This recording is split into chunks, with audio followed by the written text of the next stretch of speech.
because No problem. I look we would have been in the midst of the discussion, and I would think about it. Roberta, would you introduce yourself, please? Turn on your video so we can see your pretty face, and give us your name and tell us where you're zooming in from.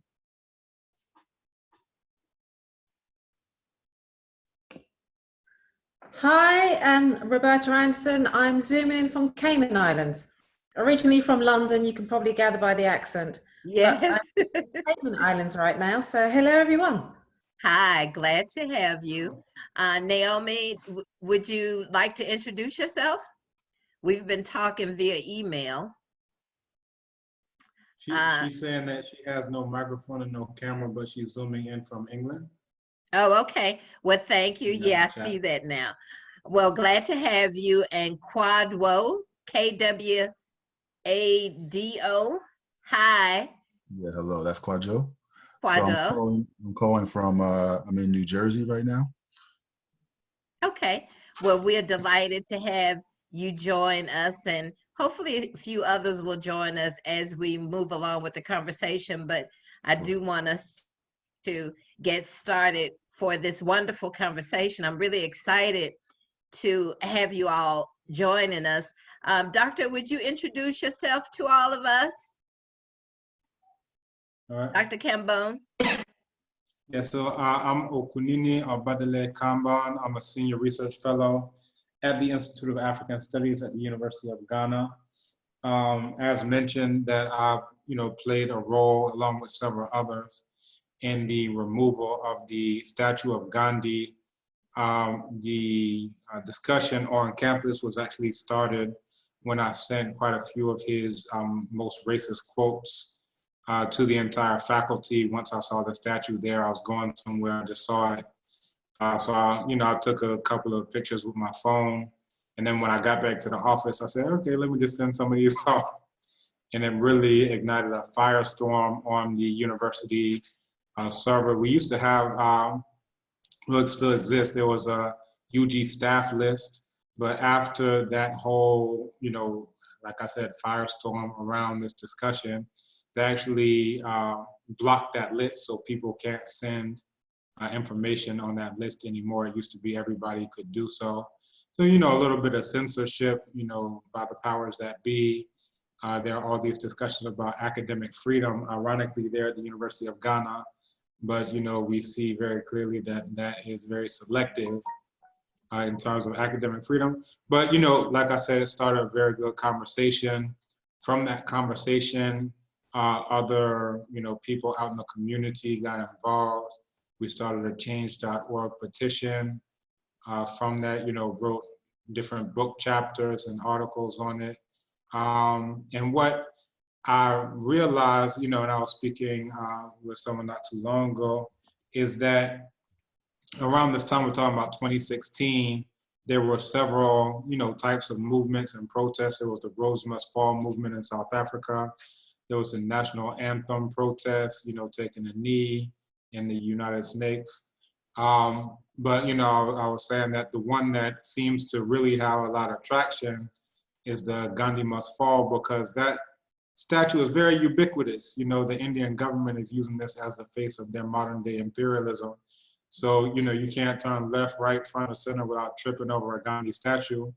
And once people know better, they have an inclination to do better. So what this has meant is that time and time again, as soon as India sends one of these statues, and they actually are promoting this at the government level of sending these statues around, and the one that was brought to Ghana, gifted, if we can call it a gift, to Ghana was one that was brought by then President Mukherjee.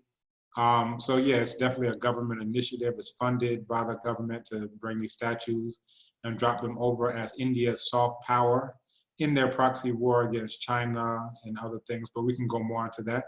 So yeah, that's just a nutshell of me as connected to Gandhi Must Fall movement.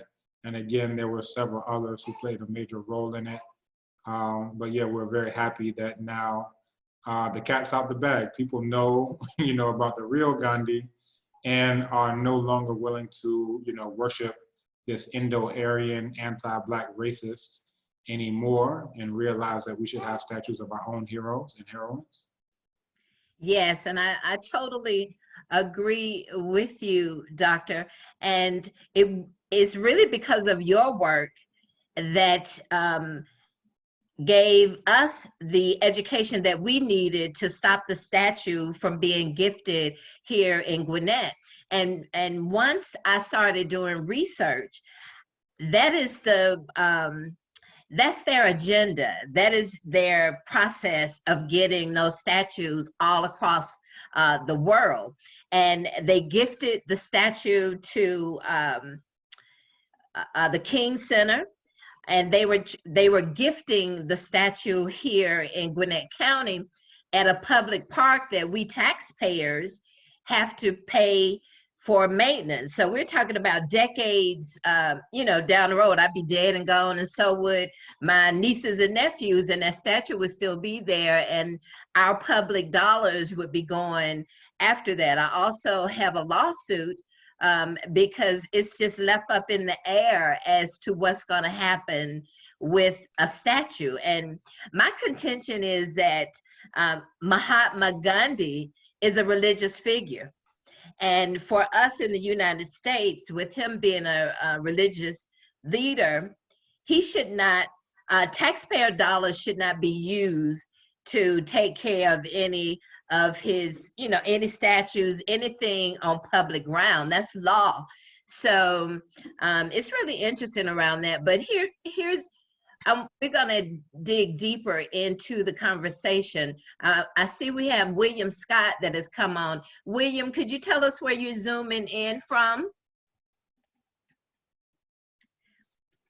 And Lewis, if you don't have a mic, and William, if you don't have a mic, you can put what city, country, or state that you're zooming in from within the chat. That would be great. Lewis, if you want to tell us, introduce yourself and tell us where you're zooming in from, that would be great. My name is Luis Nale. I'm zooming in from Chihuahua, Mexico. I'm interested in history in general. Trying to know more about different cultures, different religions, etc., etc. Excellent. Well, we are very delighted to have you. But Professor, I want to talk more, if you could give us more history about Gandhi himself, about him being a racist, using derogatory terms. Kafir, isn't it Kafir, that he referred to Africans. So could you talk a bit about that history of him and how he became whitewashed once he started being more popular? Because I know that there are a number of Black leaders, Dr. King and number of Black leaders who have taken on his non-violent way of effecting change. And we'll talk a bit more about how there can be a duality in a person. The same with, I kind of parallel this to the Confederacy here in the United States, the statues, and how the daughters of the Confederacy decided that they wanted to change the narrative of the Civil War by placing these statues, gifting these statues in states, typically in the Southern Belt, but they use that as a way of putting forth their agenda, but changing it so that it was more palatable to regular lay. So if you would give us history on Gandhi before he became Mahatma Gandhi. Very good. So, you know, for me, he's never become Mahatma. He's always been Mohandas Karamchand Gandhi. I follow Baba Saheb Ambedkar in that regard. But, you know, what I did is I just posted a quick link to an article that I wrote for the print in India. Okay. And it was a response to who in India is regarded as probably one of, if not the premier expert on Gandhi, and that's Ram Guha. And in his article, he said that, and you'll hear this time and again, he said that by the time he was in his mid-30s, Gandhi no longer spoke of Africans as inferior to Indians. And that's, a very demonstrable lie. So what I did is, I just pulled out, the only thing you ever need to fight against these Gandhi worshipers, which is the words of Gandhi himself, right? Yeah. Always go to the primary sources. This isn't about opinion. It's not about sentimentality. It's not about emotion. It's about research and primary source text. So anytime somebody is saying something that is clearly a lie, all you got to do is go to the primary sources. So in the article, what I did is I just said, okay, he said that by his mid-30s, Gandhi no longer spoke of Africans as inferior to Indians. So I just showed all of these quotes from when he's in his late 30s, when he's in his early 40s, and so forth and so on. And doing this, basically able to debunk this. So, Gandhi was born on 2nd of October, 1869. And then, he comes to South Africa. And, basically what I did is, okay, well, let's look at the things that he's saying about Black people before his so-called epiphany. So, for those who are familiar with Gandhi, you'll know that he, said he had some type of epiphany, and I'll quote, he says, Brahmacharya, which I have been observing willy-nilly since 1900, was sealed with a vow in the middle of 1906. So, I gave some quotes before that so-called vow in the middle of 1906, where he was saying things like it was a gross injustice to seek to place Indians in the same class as the Kafirs, right? He was, saying this before this so-called vow. Again, thanks to the court's decision, only clean Indians or colored people other than Kafirs can now travel on the train. So, all right, well, this is what he's saying before. Well, you would expect that after whatever type of epiphany he has, he's going to say different things, but lo and behold, let's go to the primary sources, where again, in November, he says, board leaders should not consider Indians as being on the same level as Kafirs. Then again, he says the Boerman refused to recognize the evident and sharp distinctions that undoubtedly exist between British Indians and Kafir races in South Africa. He says if registration is made compulsory, there will be no difference between Indians and Kafirs. So here we are, 1907, 12th July 1907, 12th December 1907. He says the Indian of the Transvaal is indiscriminately dubbed coolie. So that's a disparaging term against Indians. And he has a major problem with this, right? He goes on to say, one hears even in official circles, such expressions as coolie lawyer, coolie doctor, coolie merchant, as women are called coolie Marys. He is even denied the not always obvious privilege of riding in the same municipal tram cars and government railway carriages as his fellow white colonists. So he's saying that he is one of the colonists, not like he's against, he said, these are my fellow colonists against these Black people, these Kafirs, right? And he goes on, he says, his children are afforded no facilities for education except they attend the schools set apart for Kafirs, right? So this is definitely a double standard, and he's 38 years old. So first, we've already debunked that by the time he was in his mid-30s, that he's no longer talking about Black people in this way, that he definitely is. 12th December 1907, compulsory registration is recognized as signifying nothing less than the reduction of British Indians to the status of a Kafir. He goes on to say Kafirs are as a rule uncivilized. So that's as a rule. So he's saying that as a rule, apparently there's a rule book for Kafirs that as a rule they're uncivilized. He says, he goes on to say they're troublesome, very dirty, and live almost like animals. The reader can easily imagine the plight of the poor Indian thrown into such company, so forth and so on. This is 1908. He says the British rulers take us to be so lowly and ignorant that they assume that, like the Kafirs who can be pleased with toys and pins, we can also be fobbed off with trinkets. He goes on to say many of the native prisoners are only 1 degree removed from the animal and often created rows and fought amongst themselves in their cells. He then goes on to say, we were marched off to a prison intended for Kafirs. There, our garments were stamped with the letter N, which meant that we were being classed with the natives. We were all prepared for hardships, but not quite for this experience. We could understand not being classed with the whites, but to be placed on the same level with the natives seemed too much to put up with, right? He goes on to say, there's nothing for it but let ourselves be classed with the Kafirs and Star. This is 1908. Here we go, 1909, right? Here he is around 40 now.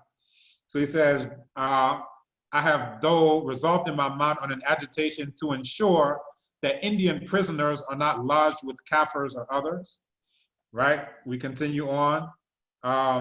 He says there was urgent need, so he's 39, sorry. His birthday is yet to come. So he says there was urgent need for separate lavatories for Indians. I also told him that Indian prisoners should never be lodged with Kafirs. The governor immediately issued an order for a lavatory for Indians to be sent on from the central jail. So this is his apartheid. You know, this is why people in South Africa call him the father of apartheid, because before that, it was just the colonists and then everybody else. What he did is he transported this Indian style caste-like system to South Africa.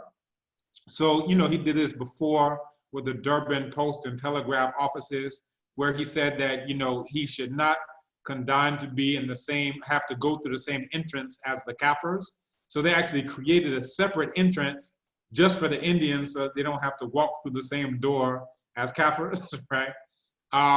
And again, this is basically, when you think about apartheid, you have the whites, the coloreds, you have, you know, so forth and so on, all the way down to the native blacks. That basically, this is taking the model of the Hindu caste system and now superimposing it onto the society that he came into, where he's like, you know, I'm used to being in the middle in India, I'm still gonna be the middle here, right?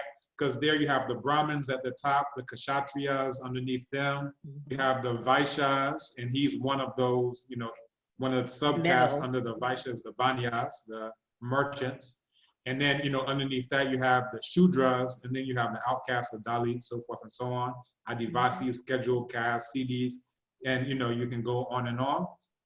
So again, this was his contribution to South Africa, is to make sure that not only when he was out would they have separate entrances at the Durban Post and Telegraph offices, that even in prison, even after his agitation, that he's going to transport his apartheid system, which is really just caste system, into the jails so that they don't have to sit on the same toilet as Kafirs, right? And that they should never be lodged with Kafirs. And I'll go on. So he says, first, why should we bear such hardships? Why should we bear such hardships, submit ourselves, for instance, to the restrictions of jail life, wear coarse and ungainly dress, eat food which is hardly food, starve ourselves, suffer being kicked by the water, live among Kafirs? Better die than suffer this. So he'd rather die than to live around Kafirs. But meanwhile, in his death, we're supposed to be living around his statue. And you know, that was one of the points to say, if he didn't want to be around us in life, why do we got to be around him in death? You know, that's right. Going with yourself. Again, July 1909, he says, we were locked up with the Kafirs. There was not a single European officer who described us as Indians. We were dubbed Sammis or Coolies. So he doesn't want to be called Sammy. He doesn't want to be called Coolie, but he is calling us Kafirs as though that's our name.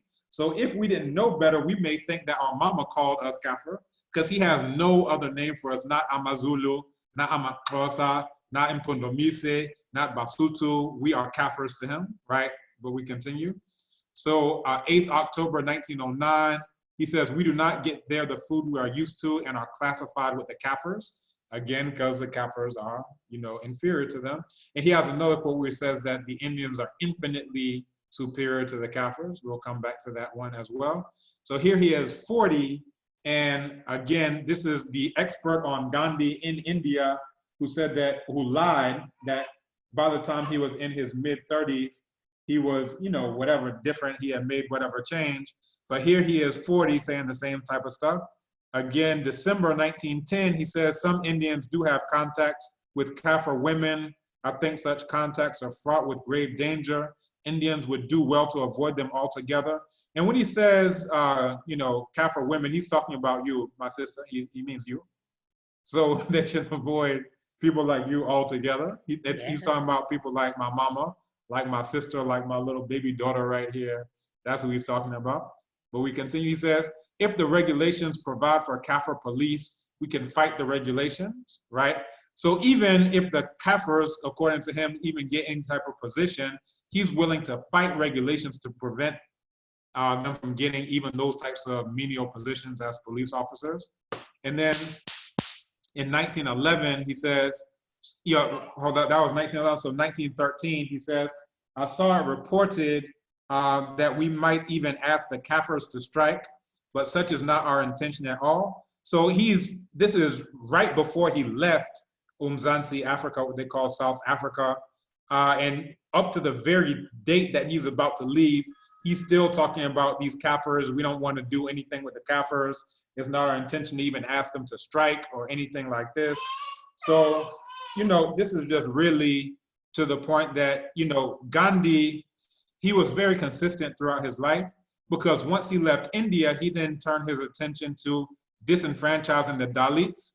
So throughout his life, he was always pro-Indo-Aryan and against whichever Black people happened to be in his locality. So because his locality was South Africa, he was against the Black people there. When his locality changed to India, then he started fighting against the Black people there, where he disenfranchised them by coercing them to sign the Pune Pact. So they had to give up the McDonald Award. Also, referring to the double vote and special electorates that they had gotten. He was willing to cut backdoor deals. And for people who are interested in more about that, you can read what Congress and Gandhi have done to the untouchables. And they can also read Annihilation of Caste by Baba Saheb Ambedkar. And there are many others. So this is just a brief introduction. We can go a whole lot more into Gandhi in his background, especially in, when people say that, he has been painted or whitewashed, that's a very apt term. He's been whitewashed. It's not that he has been whitewashed. He himself lied intentionally. So in his autobiography, he said that his heart was with the Zulus. His work consisted of of nursing only wounded Zulus. And this is a straight up lie. He knows that this is a lie because we have his diary, we have his day journals, where he's saying literally that he's nursing everybody else. Trooper Forder is sick on this day, or he got shot, or whatever. So, he is lying directly. And, when it says his heart was with the Zulus, we see his newspaper articles where he is actually agitating for firearms to go and kill the Zulus. So this is a straight up lie, but people who read, I can always tell people who have read his autobiography before they've read the collected works. And I can always tell people who've read the collected works before they read the autobiography, because if you've read the collected works, then you actually know the real Gandhi.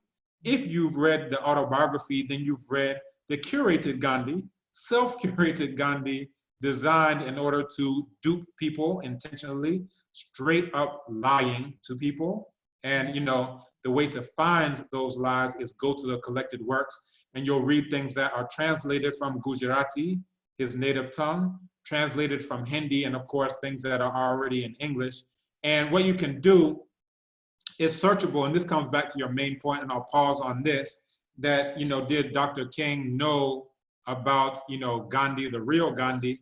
And definitely not, because it wasn't even until 1999 that the process of pulling together the collected works was there. And of course, Dr. King was assassinated in 1968. So, yes. We know that he didn't get a chance to read all of these works. And definitely, even if he did, which he didn't, because he's always doing a bus boycott or a march here, when does he have time to read, the private missives of Gandhi? And it wasn't even until 1999 that these were digitized and made available in electronic format. So now me as a researcher, I have a very unique vantage point in a position where I can just go to those PDFs, I can search them for the word Kafir, and I can come up with whatever I'm looking for. Dr. King did not have that facility, right? What I did is I collated all of those writings, the 100-volume series, all into one single PDF. And then I would do a search for anything, right? So if you want to go into a sexual deviance, then, you just pull all those together and you do a search for the word stiff. And here he's sleeping with his grandniece and saying, oh, the member has become stiff, right? So he's actually, you know, this is just how crazy this is. He's actually going into the exploits that he's doing, sleeping naked with his own nieces and, you know, so forth and so on. And of course, Dr. King did not have any PDFs. He didn't have searchable, you know, electronic documents that he could reference or anything. What he would have access to is stuff like the autobiographies, Satyagraha in South Africa, you know, things of this nature. And that's definitely not enough. You have to go directly to the sources. And he died, unfortunately, long, long before those research-based sources were available. Yes.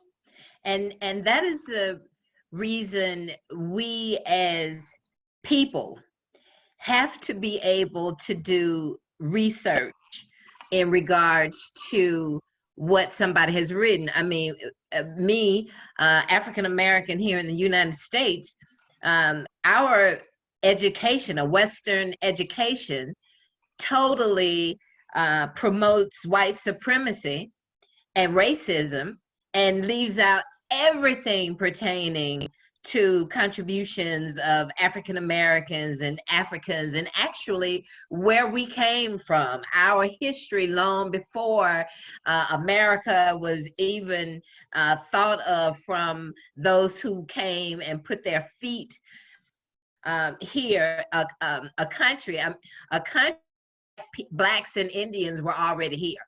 And so to me, this myth of Gandhi is a perfect example of the same thing. And I tell people when I'm trying to explain about Gandhi and why I'm so against him is because it was a duality of person, right? So he wanted to fight for his people within his caste, right? Because he wanted them to be seen at a higher level than Africans. And his way of doing it was not nonviolent. So that part is good, that he had that strategy. But the problem is he was a straight up racist. So that's just like white racists, white supremacists, right? So anybody that's in their social circle or their family would say, oh, he's such a good person. He does so much for the community, right? But then at night he puts on a hood and he rides in the Black community, kills, hangs, burns down all of their communities. So that's in one person, that duality. And I just say that we should stop lifting up people as idols, because there is nobody, no one walking the face of the earth that's perfect. Everybody has some craziness going on about them. But the story of Gandhi and how all of us have been fed these lies, so much so want to argue and fight over telling the truth. I'm talking about facts, not something somebody decided to make up and put in a book, but actual facts. People want to fight you about it. And I tell everyone, it's cool to have opinions if we are both working with the same set of facts and we read the facts and have our various opinions. We can have a debate about that, but we should not be debating whether a fact is a fact. So I want to open the floor up because I'm sure someone may have some questions, and I do appreciate your work and how you are helping us to understand our world, you know, and how we are living here as humans. And it is up to us to educate not only ourselves, but those in our family and in our social network about those who lies have been told and lifted them up as being historical heroes, when in actuality, they're historical lowlife.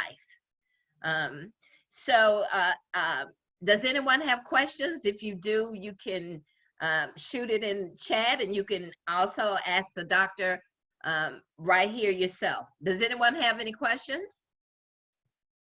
Or comments, I should say. Any comments or questions? Yeah, hi. This is Quadro again. So I I think that one of the main points, and I see one of the sisters posted something in the chat. I think it goes back to the point of looking at the primary sources and forming our opinions and what we think about Gandhi and what his actions are. It's one thing to hear what someone says that he says, but it's another thing to hear his own words, particularly around this notion of his sexual deviance. There's plenty of articles, plenty of primary sources that talk specifically to that particular point. But I think the main point is to look at primary sources in anything we do. That's one. Two, we got to look at, why we're being fed this notion of a hero. Oftentimes, as we know, um, we have to be very wary of people who prop up people as our heroes for us.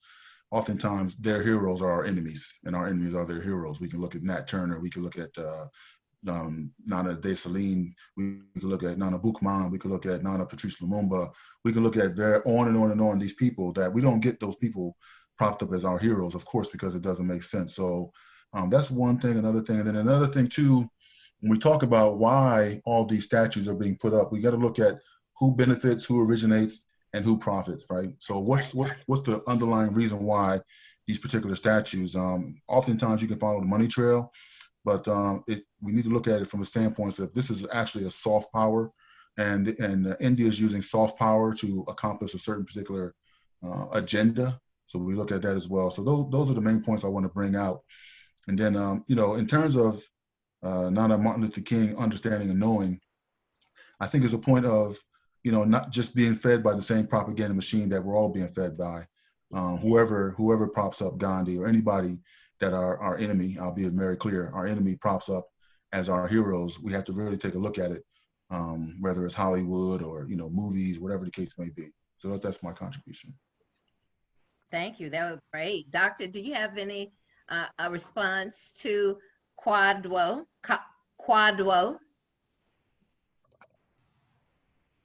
Yeah, I think that this is definitely on point just in terms of, looking at the primary sources.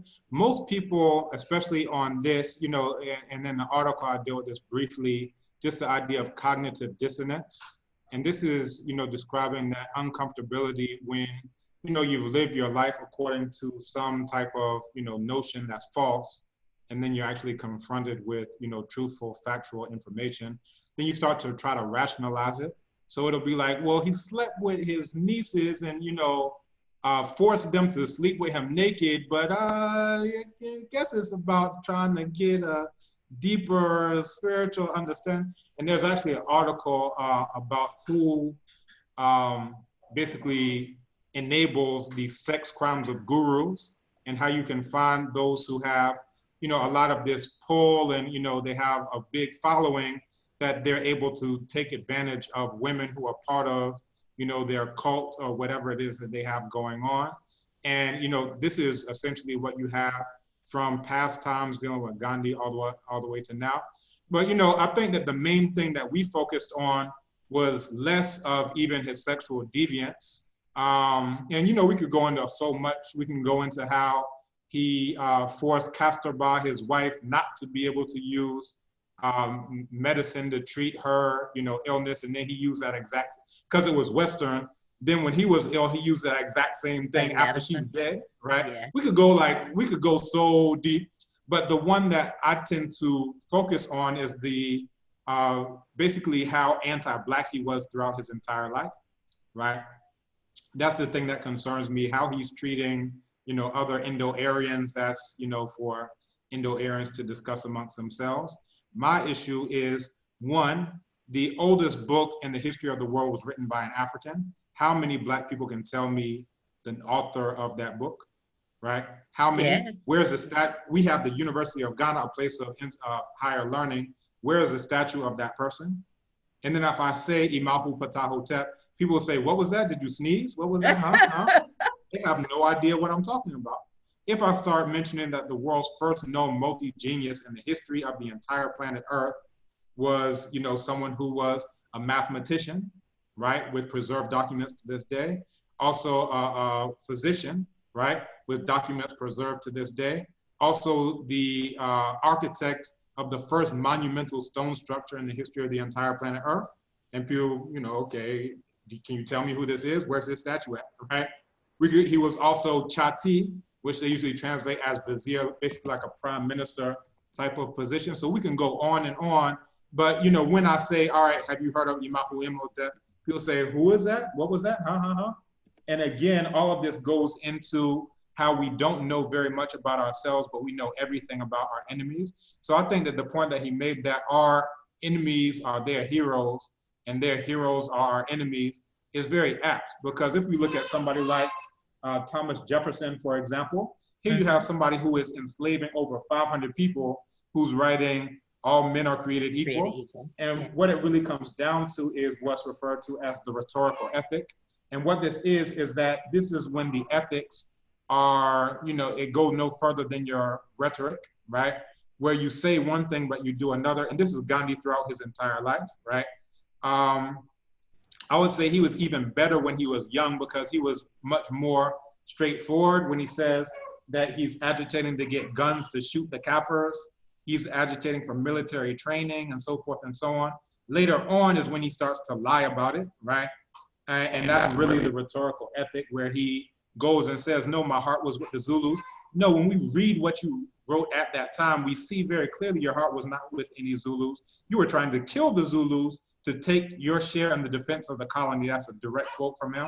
So, again, the primary sources, and, the ironic thing is that the people who compiled his collected works, they were doing it out of some great love and devotion, but those exact same works are the works that we use in order to see his actual thoughts. And that's very different from his curated lives that he put together very specifically in, his autobiographies and so forth and so on. Yes. Well, thank you for that. Let's see, I saw a question from Roberta, something about, Roberta, what you had a question about, but she says, but if Gandhi attested to his flaws, why falsify history in his autobiography?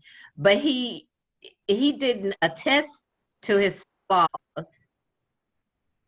He covered up that what he had spoken about. He outright denied the same things he said he was against are the things that he spoke for. So, sorry, can I just jump in quickly? It's Roberta. Sure. And a couple of questions. It was regarding something in the chat where it was said that Gandhi never said that he was a saint. So we shouldn't expect so much of him. So we should expect him to be flawed. But then my question was, if he knew he was flawed, why not just write it as it was in his autobiography, as opposed to rewriting history, if you like, and taking it from perspective? I got you. Yeah. He's then seen that he's actually interested in the welfare of the African diaspora or African people, full stop. And then my other question, while I have the mic, is how old was it custom for people to sleep with their nieces? Was that a normal thing? How old were the nieces? You mean as far as the custom of Indian people? Yeah, I don't know if that was part of the custom at the time, and how old they were. I don't know. I don't believe that was their custom, because my Indian friends are the ones that brought all of this to me. So if it was part of their custom, it wouldn't be appalling to them, you see? Yeah. Okay. But I don't know. Do you know, Doctor? I don't believe that's part of the Indian custom. Okay. Oh, that's very much unique to Gandhi. That was very much unique to Gandhi. And this is just his own things. And when you actually read, what I would advise everyone to do is not to develop opinions or whatever. Go straight to the collected works. Go straight to the collected works, because this is authentic. This is what he wrote himself. And you can see exactly his mind frame. You can understand his state of mind, why he's doing, what he's doing, so forth and so on. So again, it comes right back down to primary sources. When you read the primary sources, you can see all of these things. Just in terms of the flaws, again, this is the thing that he's lying. He's lied. So he has a section. And matter of fact, what I'd like to do is, if I could share my screen, I'm not sure if I'm enabled. If you Yes, can, let me, I should be able to give you permission to do that. Somewhere. Yes, because I would love for you to share. All right. Try it now. okay, I see. Okay, this is actually from a much larger presentation that I did back in 2016. And this was to help some students at University of Ghana prepare for a debate on the same subject, dealing with Gandhi. And in it, you know, it's quite comprehensive just in terms of Gandhi's anti-Blackness and also Gandhi's lies. For those who are interested in the lies, you can also read a book called Gandhi Under Cross-Examination. And what this is it goes into the Peter Maritzburg train incident, the supposed time, for those who've seen the movie that was funded by the Indian government. You know, he was supposedly kicked off of a train, but he didn't even come up with that story until 16 years after it supposedly happened. And it was at the prompting of Reverend Joseph J. Doak, where they came up with this story. Now, Gandhi, he wrote prolifically. If anything happened, you know, if Indian was asked to step off of the pass or a British man could pass, he's writing about it. If, you know, somebody sneezes, he's writing about it. But not a single word about this incident until Reverend Doak comes and says, Gandhi, are you ready to be a martyr? And then they come up with this story and then they put it, and that was in the first autobiography, the first biography done for him. And, you know, what you do is that you can actually see how this is really the start of something that became what he later referred to as experiments with truth. Regular people just say lying, but Gandhi says these are his experiments with truth. But what we do is that, you know, we go into, well, first in that book, Gandhi Under Cross-Examination, it goes into the 4 times that he cited that story, that all 4 of them conflict with each other, because this is what happens when you lie, right? In one, there's nobody in the room, and then later on a white man comes, and the other one, there's a white man in the room and he was scared of him, and the one, he's boxed in the ears, and the other one, he was punched in the face so hard that he nearly fell off of his feet. And in one, there's no further incident on his way to Pretoria. And the other one, he was beaten up everywhere on the way to Pretoria. It's just so ridiculous that, and you know, I think it's very apt that they call it Gandhi Under Cross-Examination. If you had somebody on the witness stand who's doing this, everybody in the courtroom would just be shaking their head like, this guy is just nuts. But like first he comes up with it, you know, far after it's supposed to even happen. And then when you read the 4 different accounts, and you know, how many people are researchers where they're reading the accounts of Gandhi's Peter Maritzburg, you know, train incident? Some of us have the time to do that type of thing because we're research fellows. I'm a senior research fellow. That's what I do, is research. But you'll go through it and it's literally just so ridiculous. And one, you know, it was a police constable who comes, and another one, it was 2 or 3 trained officials who come. It's like, okay, Gandhi, this is just ridiculous, right? And this is why, you know, your mama tells you to lie, because when you're telling the truth, not to lie, because when you tell the truth, it's always, the story is one. But when you lie, you got to come up with one version and you forget what you said the last time, and then you got to come up with some other stuff. But this one, it actually goes into the consistency of Gandhi, where, you know, 1894 Indian opinion. Now, was Dr. Martin Luther King reading the 1894 Indian opinion? Certainly not. But again, it talks about the Indian location chosen for dumping down all Kafirs of the town, right? We go on, and I could put it in presentation mode if that's more convenient, but you know, either way. Again, he talks about both the English and the Indian sprang from common stock called the Indo-Aryan, so forth and so on. He says a general belief seems to prevail in the colony that the Indians are little better, if at all, than savages, or the natives of Africa. That's you, sorry, all of you on the call so far. I think that's all of you that he's referring to. And, you know, goes on, you know, down to the position of a raw Kafir, so forth and so on. He talks about, you know, natives and Asiatics, now have separate entrances. So this is really the start of institutionalized apartheid as we came to know it as a multi-tier system. And it came in 1895 as a result of Gandhi, right? Long before, the 1900s version, where he says, yes, separate entrances will now be provided for the three communities. So the natives have theirs, the Europeans have theirs, and now the Asiatics have their own, so they don't have to go into the same one. And again, all of these are primary sources. So for those who are interested, if you just do a search for even the acronym CWMG, you'll see that all of the PDFs that I'm referencing here are freely available for download, and you can cross-reference these, because maybe Dr. Kamban just doesn't like Gandhi, and now I'm just gonna make up stuff about Gandhi. All right, I want you to think that, because that's gonna make you go and do your research, and you'll see page 336 and 337. Again, in the Durban Post and Telegraph offices, this is where, the Indians are able to get their separate entrances, so forth and so on, 1896. Again, he's bragging about, his role in this. Again, a desire to degrade us to the level of a raw Kaffir, to lower him to the position of a Kaffir. So he's struggling against that degradation. And then this is the point where we really go into his lies, because in his autobiography or his experiments with the truth, that's when he really lies about his role in the war on blacks, the Nana Bambata rebellion. So in his autobiography or the story of his experiments with the truth, he says, and this is where he's supposedly admitting to his flaws, right? He says, I make no distinction from the point of view of ahimsa, this is the nonviolence, between combatants and non-combatants. He who volunteers to serve a band of dacoits, that's robbers, by working as a carrier or their watchman while they go about their business, or as a nurse, when they are wounded, is as much guilty of dacoity, that's robbery, as the dacoits themselves. In the same way, those who confine themselves to attending to the wounded in battle cannot be absolved from the guilt of war. And then this is where you hear the, oh, Gandhi, oh, you're so wonderful. You're admitting to your flaws, yeah, so forth. But, he just goes on to lie and lie and lie.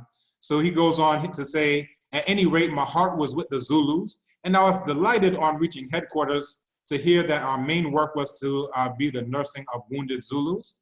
But, Gandhi, we actually have your field reports. We actually have, your articles that you wrote when you were trying to get the firearms to kill the Zulus. So maybe heart being with the Zulus is an idiom in Gujarati that means you want to kill people, but this is where we go. And then again, he's experimenting with the truth. He says, the work of my corps consisted only in nursing the wounded Zulus. This work therefore eased my conscience. So those who read the autobiography first, I can always tell them, because it's like they don't even know which direction is up, right? And then it goes on, I bore no grudge against the Zulus, and they had harmed no Indian.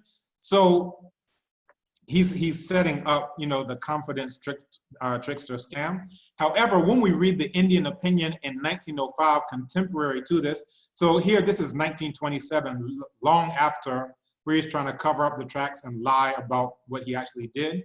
But when we go to the Indian opinion newspaper, he never knew that people would have something called a PDF, where they would have everything he ever wrote, every single missive, every note that he jotted down on his silent days. Some days he would say, I'm going to be silent for the whole day. He just jot down some notes. He would have private letters and correspondences. He probably could never have fathomed that there would be internet technology where all of those who are on the call right now can just do a search and go to Collected Works of Gandhi, Volume 5, page 11, and see exactly what he was saying at the time, right? Because if he knew that, he wouldn't have lied in the first. He would be like, no, they're going to catch me now. Let me just leave well enough alone. But here, let's go.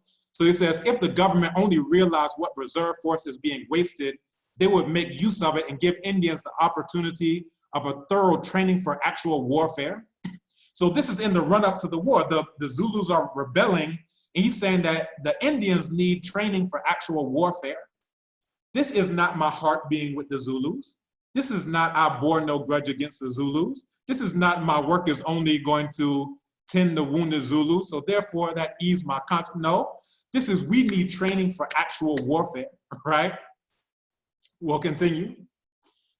He goes on to say, if the government only wanted, and he's again advocating, right? If the government only wanted the Indian immigrant to take his share in the defense of the colony, which he has before now shown himself to be quite willing to do, there is legal machinery ready, made for it. So again, this is where they passed a law that said that the Indian immigrants volunteer infantry, law number 25 of 1875, is going to allow them to take some type of share. But what he is having this consternation about is that, you know, they're just being in the voluntary corps, but they're not getting a chance to actually show the defense of the colony, to actually get training for warfare, to get firearms. So here's warmonger Gandhi. That's not, you know, the Gandhi that he created in his autobiography. This is warmonger Gandhi saying, we want warfare, right? We want training, right? We continue. So later on, he wasn't granted the ability to get the actual warfare training to kill Black people. So he says the substance of it is that Indians are not able to go to the battlefield, but that they can assist the men at the front with the requisite amenities. So he says it would be good to collect some money and send it to the government, not to the Zulus, right? His heart's with the Zulus, but he's saying collect some money and send it to the government or to some fund that might have been started, right? So again, he's saying we shall then be considered to have done our duty to that extent, right? So he is on the side very clearly of the British in order to quell the rebellion of the righteous people who are fighting for their own land, right? And again, he says, there is a population of over 100,000 Indians in Natal. It has been proved that they can do very efficient work in time of war, right? This is Gandhi, the warmonger, once again, right? Is it prudent for the government to allow a source of strength which always lies at its disposal to run to waste? Again, this is 1906, before his so-called epiphany. And we could go on and on. So again, he's talking about the pity of it is that the government have not taken elementary precaution of giving the necessary discipline and instruction to the Indians. It is therefore a matter of physical impossibility to expect Indians to do any work with the rifle, or for that matter, to do any work in connection with war with much efficiency. So all this time he's agitating for warfare training. However, he wasn't granted it. So he's now lamenting that we don't know how to handle the rifle. Who is he using the rifle against? Is he using the rifle against the British? No, he's using the rifle against these Kafirs. And that's what he's agitating for, warmonger Gandhi. But when you read the autobiography, we don't get anything about warmonger Gandhi, where he says, you know what, I admit to it. I was trying to get rifles to go shoot the Zulus. If he did that, then we could say, all right, you know, I think Gandhi, he's really on the up and up now. That's if he right. said, you know, I was trying to get warfare training in every column that I pinned that I could get my hands on, I'm saying, give us rifles, give us guns, let us, you know, go shoot down some Kafirs. If he admitted to that, then we would say, you know, this is actually honest Gandhi, but this is Gandhi the liar. Yes. And again, he talks about the soldier's life is a hard one. Those, therefore, who do not go to the front should, in order to express their sympathy, raise a fund for the purpose of sending the soldiers fruits, tobacco, warm clothing, and other things that they might need. And again, he's sending this not to the Zulus that But to later the on soldiers. his heart is supposedly with. This is to the British who are killing the Zulus, right? That's right. And again, volume 5, Collected Works of Gandhi, volume 5, page 258 to 259. For all of my cognitive dissonance people, just go and read it, you know, weep. And then, you know, we can all function on the basis of, you know, truth. Again, the Firearms Act. So before this is June 9th, 1906, before he had this, right before this epiphany, right? He says, the Natal Indian Conference has sent in a prompt reply. We think the Congress has done well in offering to defray the wages of the bearers. So they weren't allowed to get warfare training, but they were allowed to be stretcher bearers for, not the Zulus, for the British, right? But we continue. So it says, the acceptance by the government synchronized with the amendment of the Firearms Act, providing for the supply of arms to Indians, and the statement made by Mr. Maiden to the effect that the government intended to give Indians an opportunity, right, not force, right, not forced conscription, but an opportunity of taking their share and the defense of the colony. And we could go on and on, but basically the point is that when you read his autobiography, you get one sense that, oh, I'm a flawed individual and, I'm making amends now. But when you cross-reference what he says then with what he was actually doing, you see that he's actually lying. Go on that they were able to have this core. He goes on to declare that they will be faithful and bear true allegiance to His Majesty, King Edward VII, who was brutally massacring the Zulus. Here he's lamenting, he says, the troopers had to lead their horses and the route was so long that we never seemed to reach the bottom. However, at about 12 o'clock, we finished the day's journey with no Kafirs to fight. Like, he wants Kafirs to fight. Come on, what's going on? Where are the Kafirs at? Give us some Kafirs to fight, right?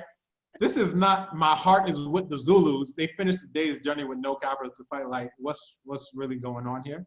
And again, remember he said that his work consisted of only nursing the Zulus.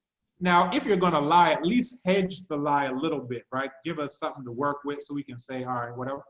But he said his work was nursing only the wounded Zulus.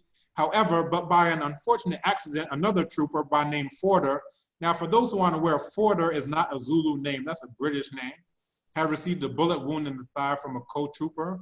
The work of carrying Trooper Forder proved to be much heavier than we had thought. So he goes on, in his actual, day journals, and again, he writes everything that, happens to him. We actually get that, no, he's not nursing only the Zulus. He is nursing the British, which is what he was sent out there for, right? He's a stretcher bearer of empire, and there's a very good book by two South Africans of Indian descent who go into Gandhi's stretcher bearer of empire. Now you have people who have they've read the autobiography and they've bought it hook, line, and sinker. So here you have 1995 people saying, he soon realized he was on the wrong side, that this was no rebellion but stark repression, that justice was on the side of the Zulus who were treated with inhumanity for doing no more harm than resisting a poll tax, similar to that imposed on the Indian. So like people who don't do research into the collected works, they say, his soul was roused against violence, as nothing had been done up to then, and so forth and so on. However, again, this is not actually the truth. And again, this is what I mentioned before. He has his vow in 1906, but immediately after the vow, he is already justifying the British who killed thousands of Zulus, who imprisoned thousands of them and flogged thousands of them, and he's justifying it. So if there's some type of epiphany, let's read him directly. I don't want you to be thinking this is just Dr. Kamran talking. Let's just read Gandhi, right? August 4th, 1906, he says, a controversy is going on in England about what the Natal army did during the Kaffir rebellion. He says, the people there believe the whites of Natal perpetrated great atrocities on the Kaffirs. In reply to such critics, the Star has pointed to the doings of the imperial army in Egypt. Those among the Egyptian rebels who had been captured were ordered to be flogged. The flogging was continued to the limits of the victims' endurance. It took place in public and was watched by thousands of people. Those sentenced to death were also hanged at the same time. While those sentenced to death were hanging, the flogging of the others was taken up. While the sentences were being executed, the relatives of the victims cried and wept until many of them swooned. If this be true, there's no reason why there should be such an outcry in England against the Natal outrage. So it's like, no, what they did in Egypt was bad, but here it was cool. But when you go to the actual records, 3,000 to 4,000 Zulus were killed in the rebellion. Over 7,000 were imprisoned and more than 4,000 were flogged. So again, Gandhi is justifying. He's not showing at the time that it happened, oh, my heart was with this. No, this is not it. And again, primary sources is the way to get at the truth of it, right? Now, the year after, there's another rebellion, and again, he's talking to the Indians about going back to the war front to fight not for the Zulus, but to fight for the British. And again, he says, there is again a rebellion of Kafirs in Zulu land. In view of this, hundreds of white troops have been dispatched. The Indian community must come forward at such a time without, however, thinking of securing any rights thereby. We assume that there are many Indians now who will welcome such work enthusiastically. Those who went to the front last year can do so again. And again, this is on the side of the British, Not, oh, you know what, let's fight a guerrilla warfare against the British for the Zulus. No such luck whatsoever, right? And, you know, we go into Gandhi's general thoughts on African people, where he again refers to us as savages. Now, this is what the Gandhi apologists do. These are people, Gandhi apologists don't do research, right? You can always tell a Gandhi apologist because these are people who are almost allergic to research, and I don't want to go so much into that.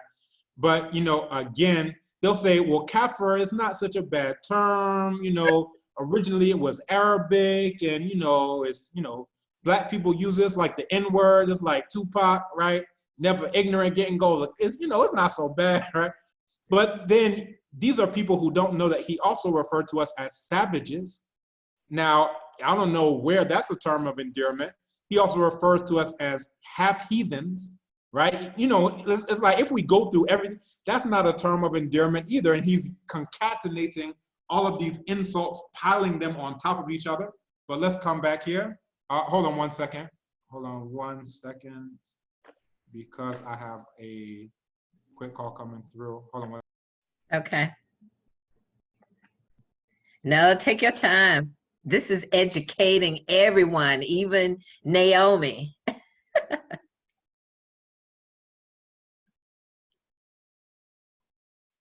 So you all, this is again where we talk about facts. You know, a person can change a narrative anytime, but you cannot change facts. And this is what Doctor is going over for us.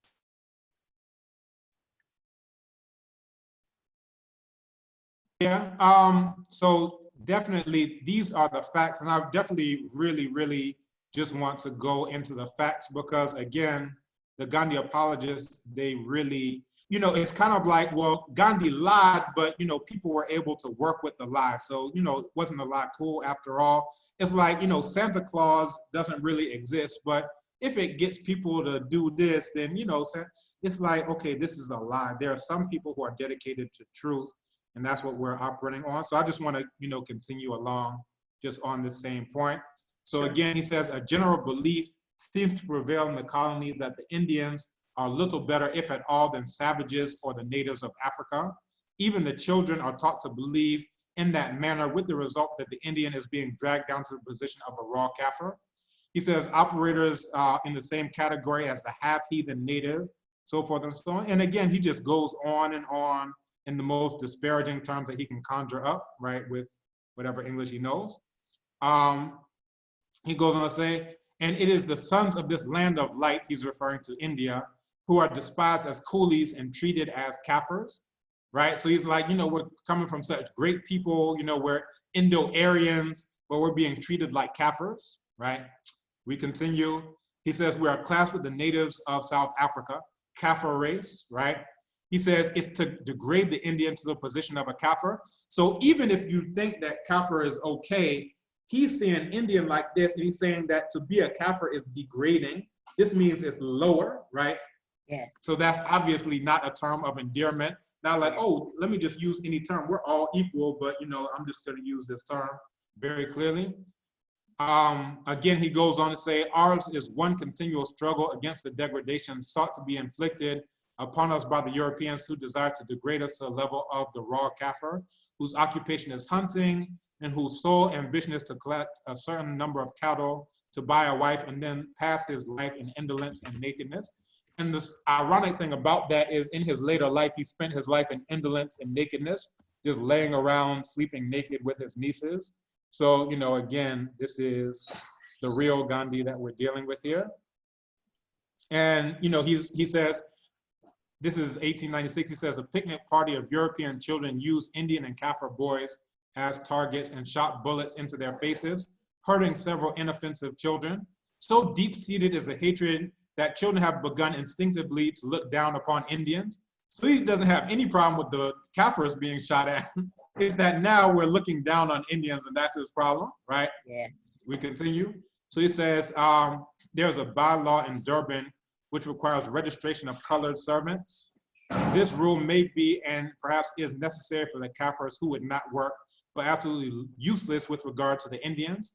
But the policy is to class the Indian with the Kafir whenever possible. So here are black people whose land has been stolen, who are being raped, murdered, killed, molested, sodomized, lobotomized, you name it, and they're not working for the British who are doing this to them. And he's like, look at these lazy black people. Why aren't they working? Come on, get to work, get to work.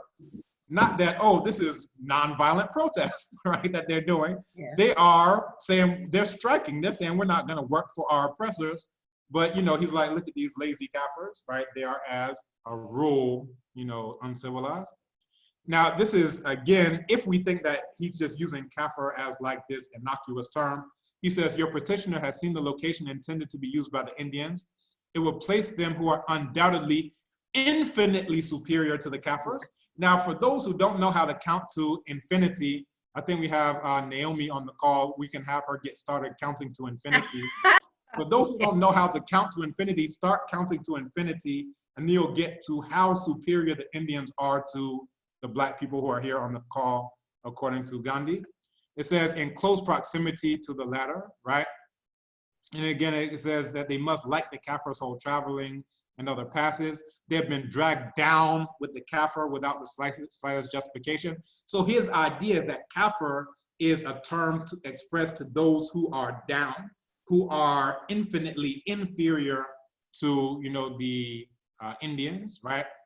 He says the Kafirs are taxed because they do not work at all or sufficiently. Again, these are people whose land has been stolen, who are being shot, being flogged, so forth and so on, and they're not willing to work for their oppressors. But he's, talking about how lazy they are. There is, too, a very large Kafir population in the location for which there is really no warrant. He's trying to get them out of their own land, right? He says, why of all places in Johannesburg, the Indian location should be chosen for dumping down all the Kafirs of the town passes my comprehension.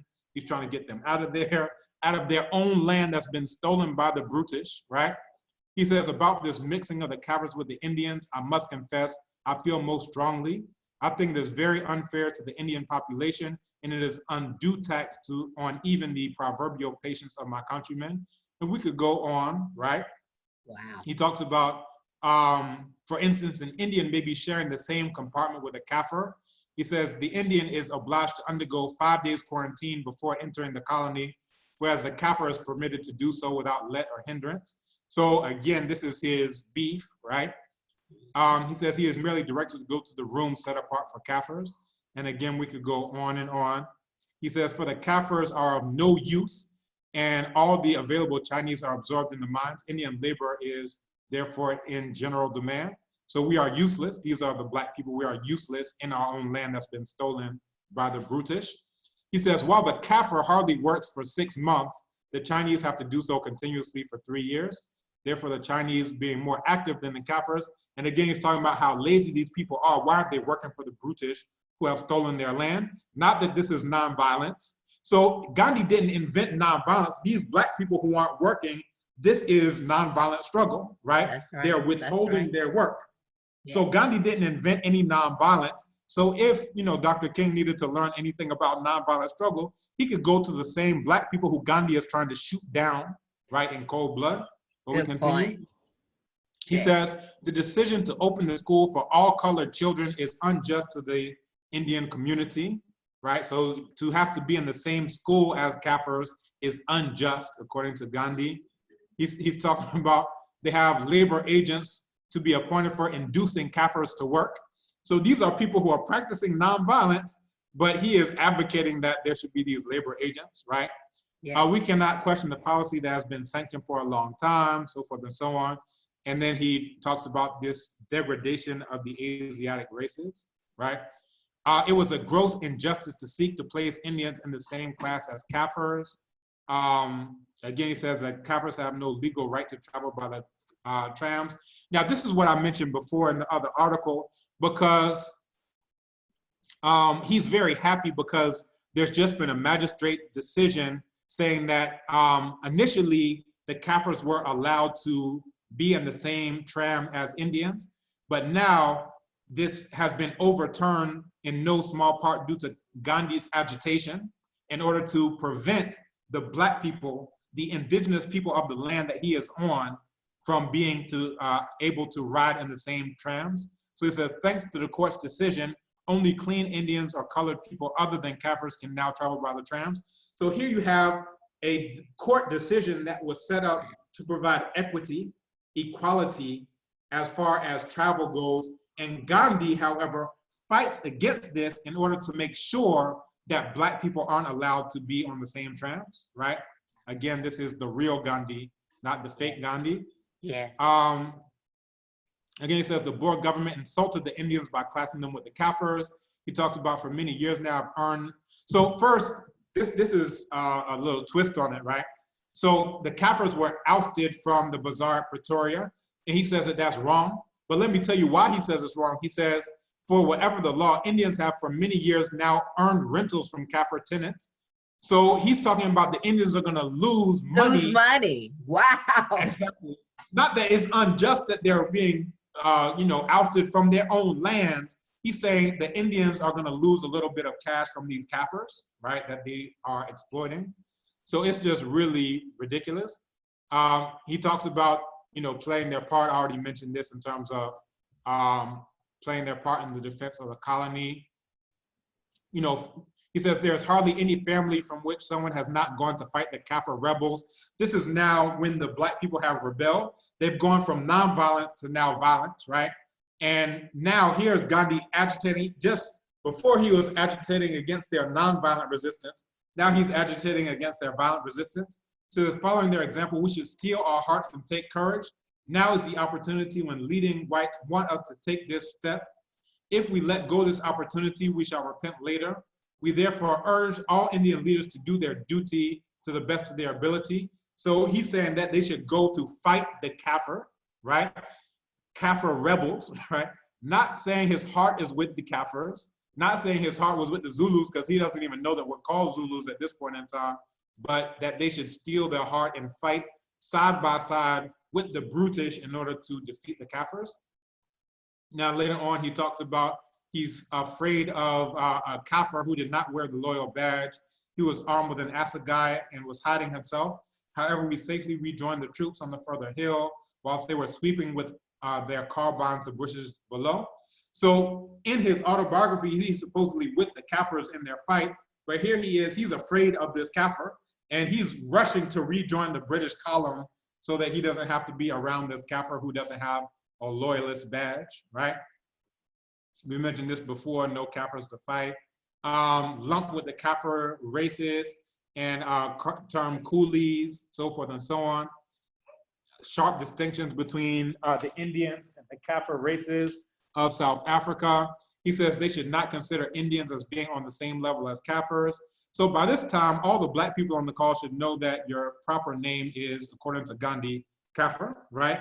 And you have to be infinitely inferior to an Indian before you can qualify as a Kafir. So whatever disparaging term you can imagine, I can't think of anything that's infinitely inferior like a Kafir, right? So he talks about there is this Asiatic ordinance, and he says, and if it is enforced, he will rather go to jail than to carry a pass like a Kafir, right? So he does not want to do anything that would class him with a Kafir again. We can continue on. He says, are we supposed to be thieves or freebooters that even a Kafir policeman can accost and detain us? So here are Black people who have finally broken into the police service, whether that's good or not. And he's saying, how can a Kafir who's infinitely inferior be allowed to accost and detain us in India, right? This is ridiculous, right? Yes. So he says, if registration is made compulsory, there will be no difference between Indians and Kafirs, right? We mentioned this a lot as well about fellow colonists. We've already gone into this. Compulsory registration recognized nothing less than reduction of British Indians to the status of a Kafir. We mentioned that one already. Being placed on the same level as natives, we mentioned that already. Kafirs are as a rule uncivilized, convicts even more so, they are troublesome, very dirty and live almost like animals, we mentioned that already. Class like Kafirs, mentioned that. How he resolved in his mind on an agitation to ensure that Indian prisoners are not lodged with Kafirs, mentioned that. Observed with regret that some Indians are happy to sleep in the same room with the Kafirs. So even the Indians who aren't as racist as him, he's regretful that they aren't as racist as him, right? Yeah. We continue. A blanket used by the dirtiest of Kafirs, mentioned that. Better die than suffer this, mentioned that. Side by side with Kafir convicts of the worst type, classified with Kafirs. Contacts with Kafir women, fighting regulations. Now, after he left Umzansi, this is his now opposition to the Dalits, the black untouchables of India. So he didn't actually change, he just changed his target, right? So it's like, I still got my weapon ready to fight. I'm just going to the black people in my location, no matter where I am. So initially there was a movement by Baba Saheb Ambedkar. You can read about this in what Congress and Gandhi have done to the untouchables. So, you know, the untouchables started a movement called the Satyagraha movement. And that was to establish their right to take water from public wells and public temples. However, he says that the Satyagraha of the Chadar tank situated in Mahad, it was so that they could actually just drink water from the same place and enter temples. And, you know, he laments that even beasts are able to drink from these, you know, public wells and whatever. However, the Dalits are not allowed to. And he says the untouchables were not without hope of getting the moral support of Mr. Gandhi. Indeed, they have very good ground for getting it. For the weapon of Satyagraha, the essence of which is to melt the heart of the opponent by suffering, was the weapon which was forged by Mr. Gandhi. Mr. Gandhi, however, did not give his support to the Satyagraha. Not only did he not give his support, he condemned it in strong terms. So this is Gandhi now fighting against the black untouchables of India. And I'll pause on this, one, because my infant is screaming, and then two, because we're now switching into the Dalit section and we've dealt with the South Africa section. So maybe we can take any other thoughts as I pause very briefly. Okay, thank you. Can you unshare your screen? Let me see, I think I could do that. Let's see.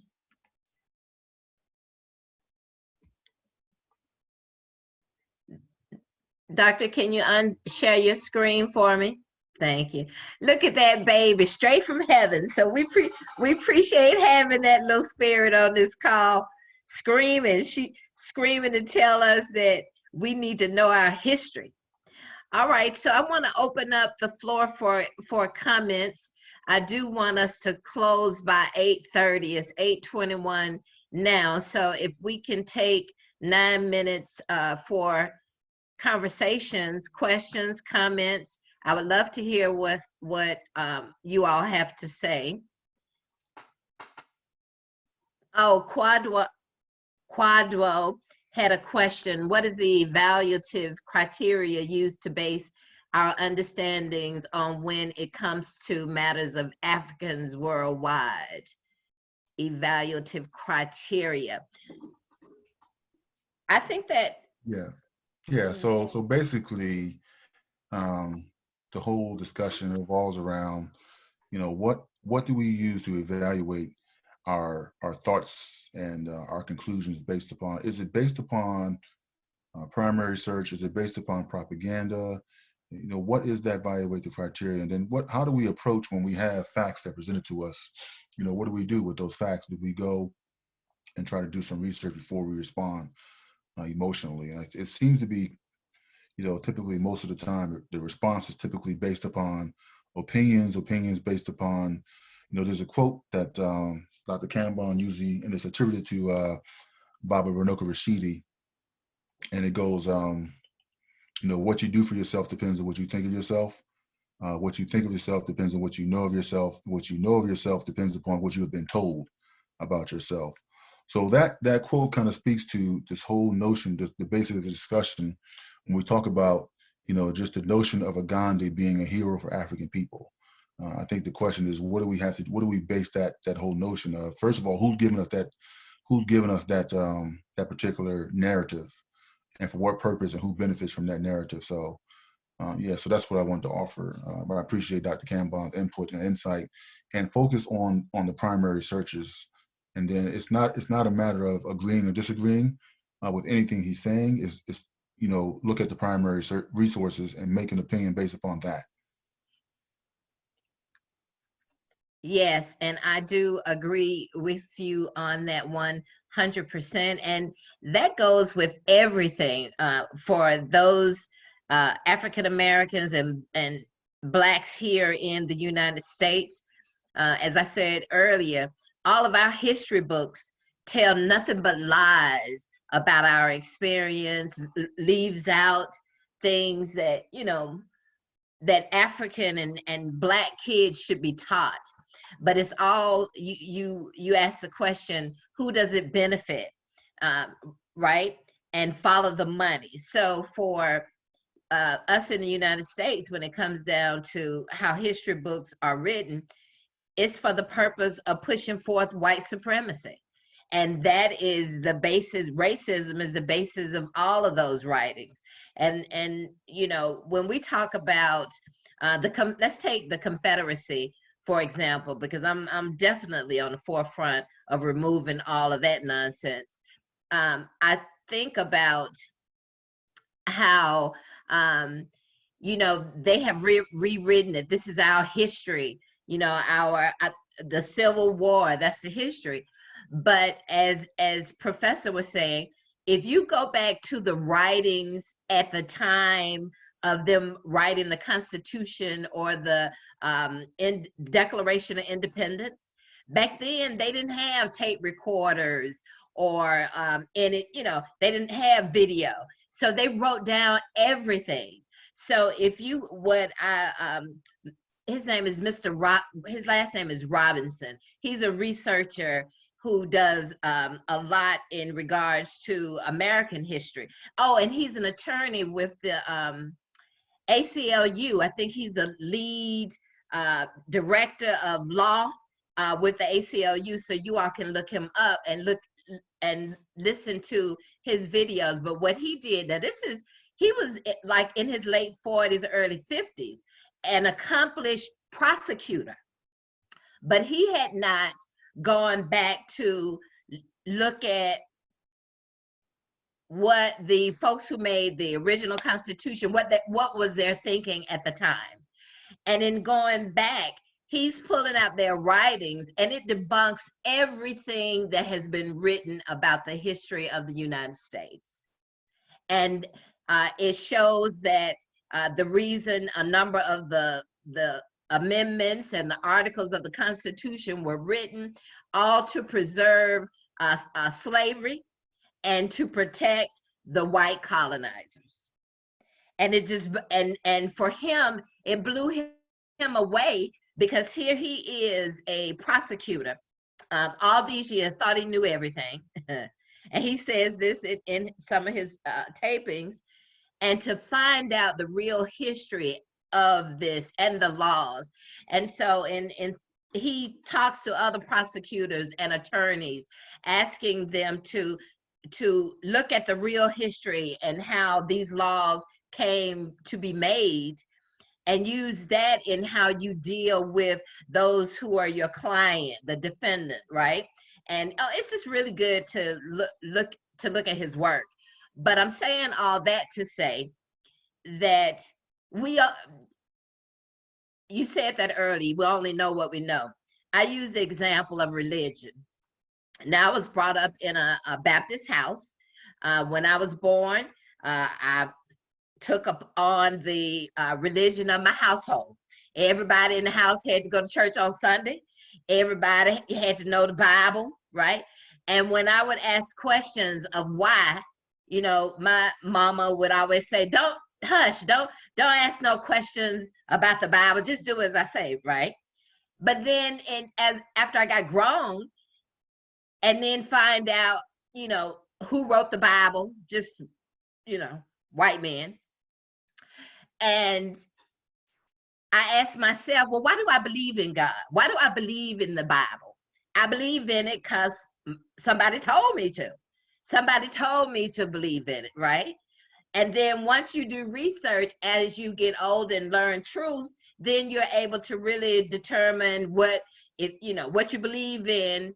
But all of that, I'm saying all that to say, had I not been turned on to real facts, like the Nicaea 432, all of those things, if that had not been brought into my realm of knowledge, I would still be believing a lot of just straight out lies, even about religion.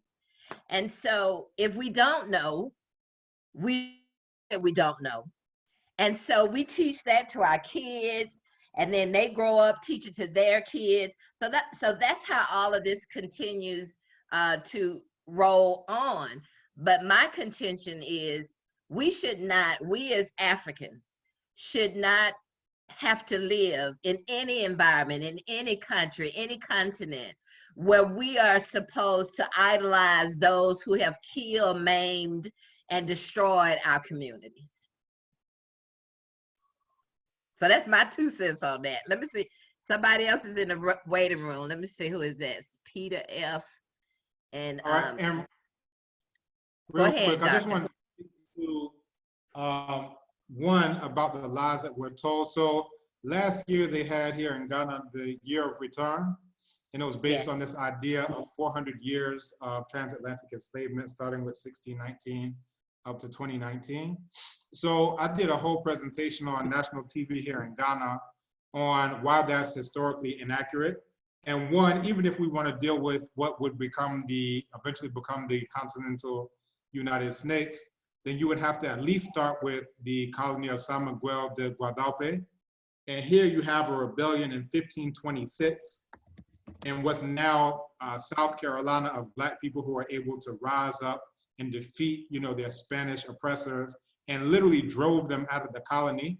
Meanwhile, those Black people stayed on, right, long before 1619, right, almost 100 years before 1619. Now, this isn't common knowledge, because if people can get up and say 400 years of transatlantic enslavement, and that's before you even deal with, by 1502, you have Black people who were sent to the so-called New World.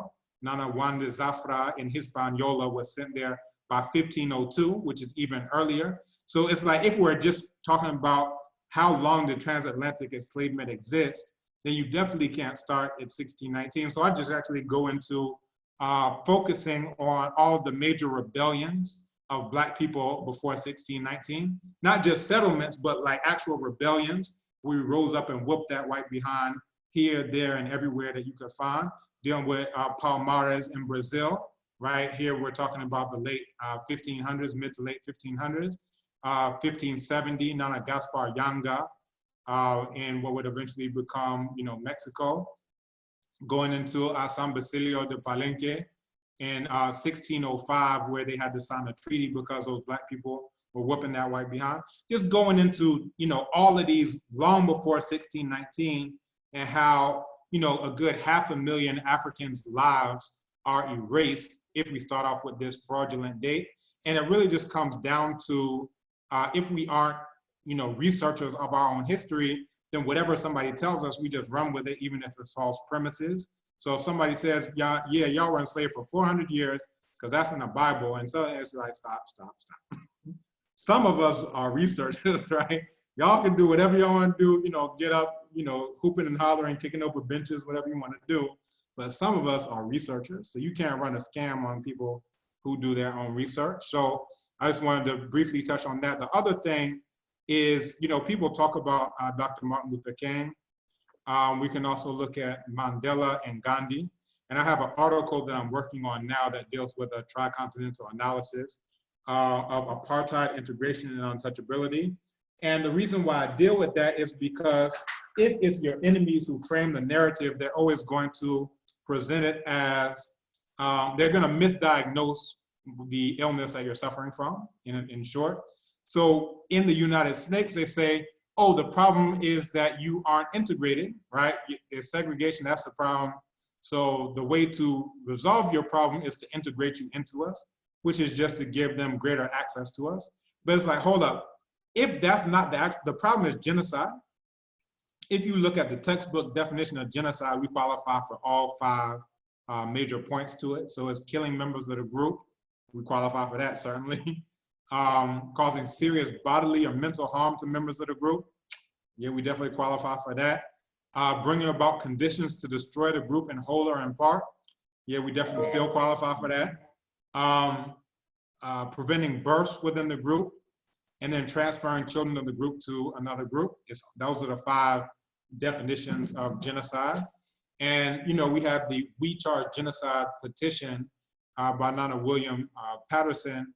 And in it, you know, so I'm not the first one to do this. This is just a couple of years after that genocide definition was, you know, developed, that we said, well, definitely we qualify for genocide there in the United States. So if the problem is genocide, and it is, then you're not going to resolve genocide by getting closer to the ones who are committing the genocide. It would be like, my problem is home invasion, and the way to resolve it is to go and hug the ones who have machetes and knives and guns. Let me go get closer to them. It's like, hold up, pause. Yes. That's not the way to Great solve point. your problem, right? And then the same thing in South Africa. People can't even mention South Africa without, you know, the Neanderthal enemies of Black people basically controlling the domain of discourse, which is what they do according to Nana Amos Wilson, a noted psychologist. And what they do, so they say apartheid. So if the problem is that you are apart from them, then what, of course, is the logical solution? To go and get together with them, right? But it's like, pause, that's not the problem. The problem is not being apart from them. The problem is genocide. So that, you know, once we know that that's the problem, now we'll start developing solutions of, you know, what are we gonna do with that, about that genocide? But if they're the ones who control the narrative, they'll be the ones who tell us, no, the problem is apartheid, so now you're gonna get together with us, now shut up, right? No, nothing else. That's right. And that's a problem. And then in India, you know, the face of this is Gandhi, right? So instead of learning about Baba Saheb Ambedkar, instead of learning about Gangu Baba, instead of learning about anybody, we learn about Gandhi. And there the problem, according to Gandhi, is untouchability, right? The fact that we're not allowed, Black people aren't allowed to touch Brahmins. We're not allowed to touch, you know, caste Hindus. Those are the Varnashrama Dharma. But it's like, hold up, the problem, that's not the problem, is not being able to touch you people. I don't want to touch you people. The problem is genocide, where you have people who are beheaded, raped, murdered, burned alive. You know, when you start reading the atrocities out of India, it lets you know, Gandhi said that they're all Indo-Aryans, right? That's what he called himself. He says the Indo-Aryan brethren and fellow colonists, referring to the British.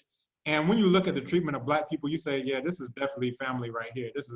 They got a good old-fashioned family reunion, from lynchings to, you know, you name it, you know, to the Soweto riots or massacre, I should say. Like, we could go into it. Yeah, these are all, you know, bosom buddies and cousins. And, you know, so the problem isn't untouchability. According to Baba Saheb Ambedkar, the problem is Hinduism itself, caste itself, which of course Gandhi is not willing to get rid of Hinduism by any means. He's going to misdiagnose the problem. So once he does so, now the way to solve it is, you know what, you're allowed to touch us now. You know what, we're gonna have a special day where you come, step in the temple, then when you leave, we're gonna cleanse this thing out like nobody's business, right? That's gonna be it. When no, the problem is genocide, right? So I think that when we have our own evaluative criteria, not just of what our problems are, but who our heroes should be, this is when we're going to have a very substantive difference in, you know, who we choose for ourselves, because again, our heroes are their enemies, right? And our enemies are their heroes. And if you don't know anything else than that, you've gotten, you know, a very, very good, firm and a good and firm foundation. And again, it just comes down to this thing of, when they choose our heroes, then they'll say, Dr. King was the best person you ever had. It's like, according to me, Nana Nat Turner. According to me, Nana David Walker. According to me, Nana Robert F. Williams. According to me, Nana Ida B. Like, I could list 1,000 people who outrank Dr. King. I'll say Dr. King put in work, and I think he was sincere. He put it on the line. But if I'm ranking, Dr. King don't even show up in my top 100 of Black people in the United States. He's not even, he's not close. If we look at South Africa, I'm not looking at Nelson Mandela, but this is who our enemies give to us. They'll say that's your person to emulate, just like Dr. King. And all these people are about nonviolence, by the way. There's something to that. That's right. Because I guess they don't want to get their heads cracked open. They want you to be nonviolent. They don't want you to come packing with your 9. Exactly. Or your 10, or however many you got. 40. Right? Right? So this is the thing. So when they choose our heroes for us, and they will shove Mandela down our throats, But when we choose our own heroes, then we'll choose Nana Bantu Biko, right? When we choose our own heroes, we'll choose Nana Mangaliso Sobukwe, who has the book The Land Is Ours. And people say, well, Mandela changed after going into prison. I'm like, nope. When you read the proceedings of, if you read that book, The Land Is Ours, it goes into court proceedings and so forth and so on. And more pertinently, it goes into what was referred to as the Cliptown Charter, right? They call it the Freedom Charter. We call it the Cliptown Charter. Mm-hmm. And what it is where the ANC sold out the Black people by saying that the land is for everybody who happens to be in South Africa. Whereas the PAC was saying the land is ours, right? It's for Black people. It was for Black people before y'all got here. It's for Black people now, and it's going to be for Black people forever. But, the ANC sold Black people out long before Mandela went to prison. And this is something that, people who don't research, they will go with this false premise, this narrative. Oh, well, then they changed. No. Go and read the primary source documents, the court proceedings that are available there. And then in India, when they choose our heroes for us, then we get a Gandhi or whoever, right? We get even a Modi, we get whoever. But these are not the people who we would choose for ourselves. If we choose for ourselves, we would choose, somebody like Gangu Baba or Ambedkar, you name it. But this is up to us because these white people aren't going to stop acting like white people. And once we know this, we're going to stop asking them to stop acting like white people because guess what? They're not going to. What we're going to do is we're going to start saying, all right, if you're not going to choose better heroes for us, let's do what we're supposed to be doing anyway, which is choosing our own heroes for ourselves. So we come up with our own evaluative criteria of who is a hero, right? We knock down their statues, and then we put up our own statues and say, the Nana Charles Deslongs. Most people don't even know who he is, but he led what was known as the largest uprising of enslaved Africans in the United States history, 1811, the so-called German Coast Uprising. But how many people even know his name? Like most people would know Nana Nat Turner, but most people don't even know Nana Charles Deslongs, or Nana Jimmy Angola of the Stono Rebellion, or Nana Gabriel Prosser. Like if I'm choosing my heroes, they ain't got them statues up there in the parks anywhere. But those are my heroes, and those are the ones who we choose for ourselves. And I think that that's just really to that point, and I'll pause on that. Yes, doctor, that was excellent.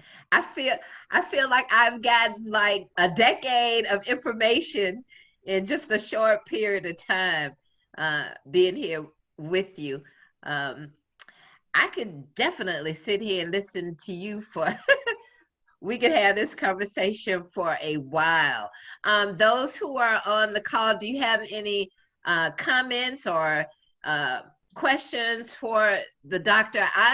I know I definitely want to thank you for your knowledge and for your research and how you are able to break it down and give it to us in a way that we understand it, and to also motivate us to go do our own research, to not just to listen to what you're saying, but go, as you have told us, as you have instructed us to do our own research and come up with our own opinions and determinations from facts.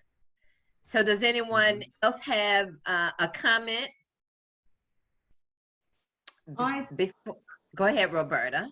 Sorry, just to say, well, thank you to you, Cheryl, and also huge thank you to you, Doctor, for sharing your knowledge, information, passion, learning, giving me more homework, because it seems I've got a lot to find out. But thank you for that. And also, is there a way of following you or reading your work or anything like that? You can put it in chat, Doctor. Your website. Okay. And you all, he has a great channel platform, if you will, very similar to YouTube, but it is for Africans. It's really wonderful. So he put it in there. Yes.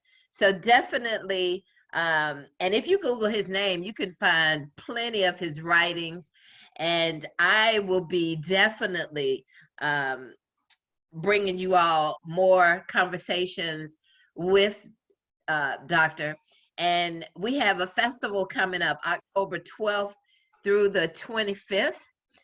So I am going to put this in here. I would love for you all to go to the site this year because it's virtual. I'm doing everything free.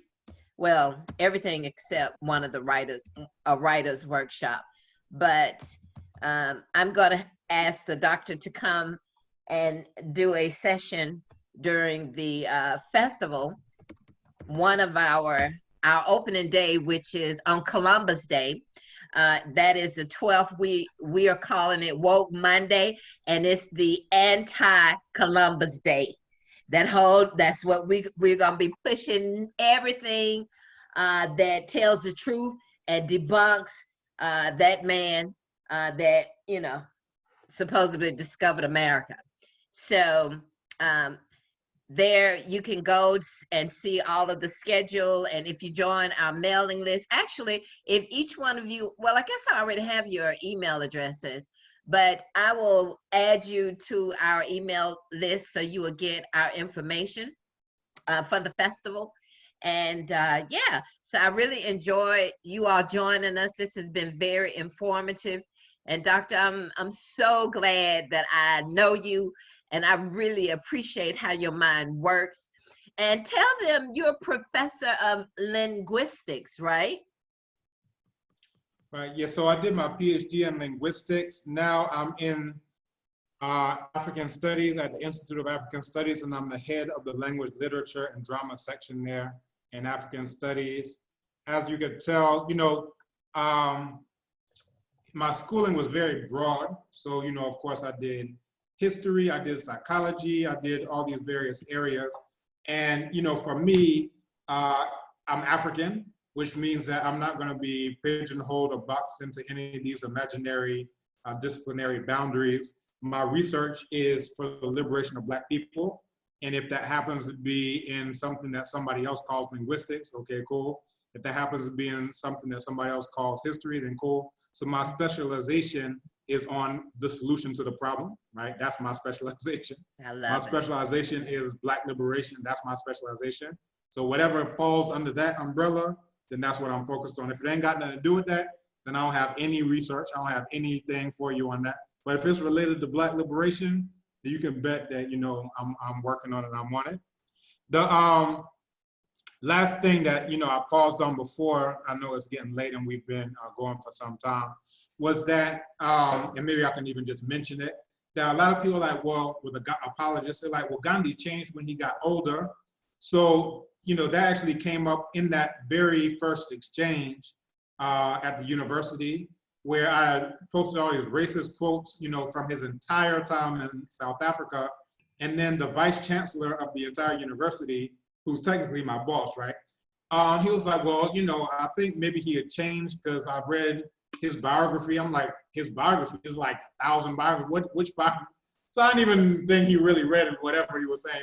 They say, according to his biography, I think that he changed at some point in time. So that's when I shared all this information about his oppression of the Dalits, the Black untouchables, where according to the Dalits themselves, he was the worst enemy the Dalits ever had. Wow. Ever, right? Wow. So this includes the British themselves. This includes everybody you can imagine. He says Gandhi was the worst enemy the Dalits ever had. So I have quite a bit of research that, substantiates that. Again, what I pointed people to was what Congress and Gandhi have done to the untouchables. That's a very, very good document that has good documentation that you can follow up on. When he's talking about this satyagraha, you can actually go and read about that satyagraha. When he says Gandhi condemned it, you can actually go and read his words, how he condemned it. All of that is in the presentation. I don't know if we have time to go back to it or if we can do that on a different time. I'm here for it. So you can do whatever you like. We were supposed to be on for 2 hours. So I'll say, but if there are some who need to get off the call, I understand, and we are recording.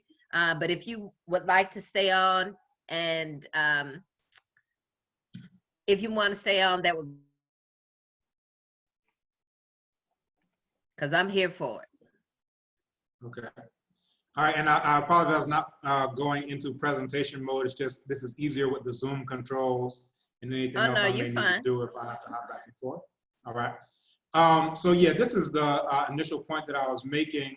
So, you know, when he first got back to India, you had the untouchables, the Dalits who were there, who were attempting to use his satyagraha strategies.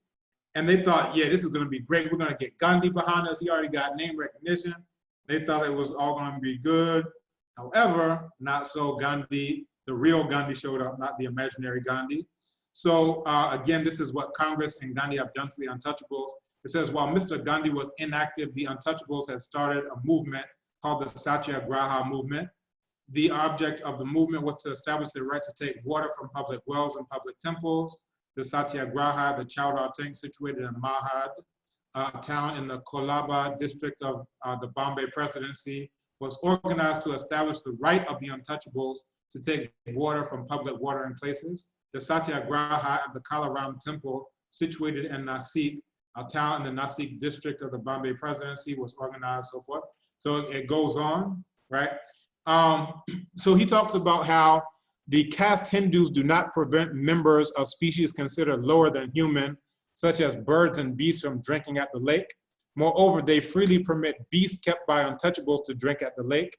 However, they do not allow the untouchables, human beings, to drink at the lake, as though the touch, he says, not because they suppose that the touch of the untouchables will pollute the water or that it will evaporate and vanish. Their reason for preventing the untouchables from drinking it is that they do not wish to acknowledge by such permission that castes declared inferior by sacred tradition are in fact their equals, right? So, you know, basically this is lamenting that birds can drink from this water, dogs can drink from this water. If I'm a Dalit and I have a dog, I own a dog, my dog can drink from the water, but if I go drink from that water, you will burn me alive. And this is really the genocide that we're talking about. And it was to set up the norm of equality.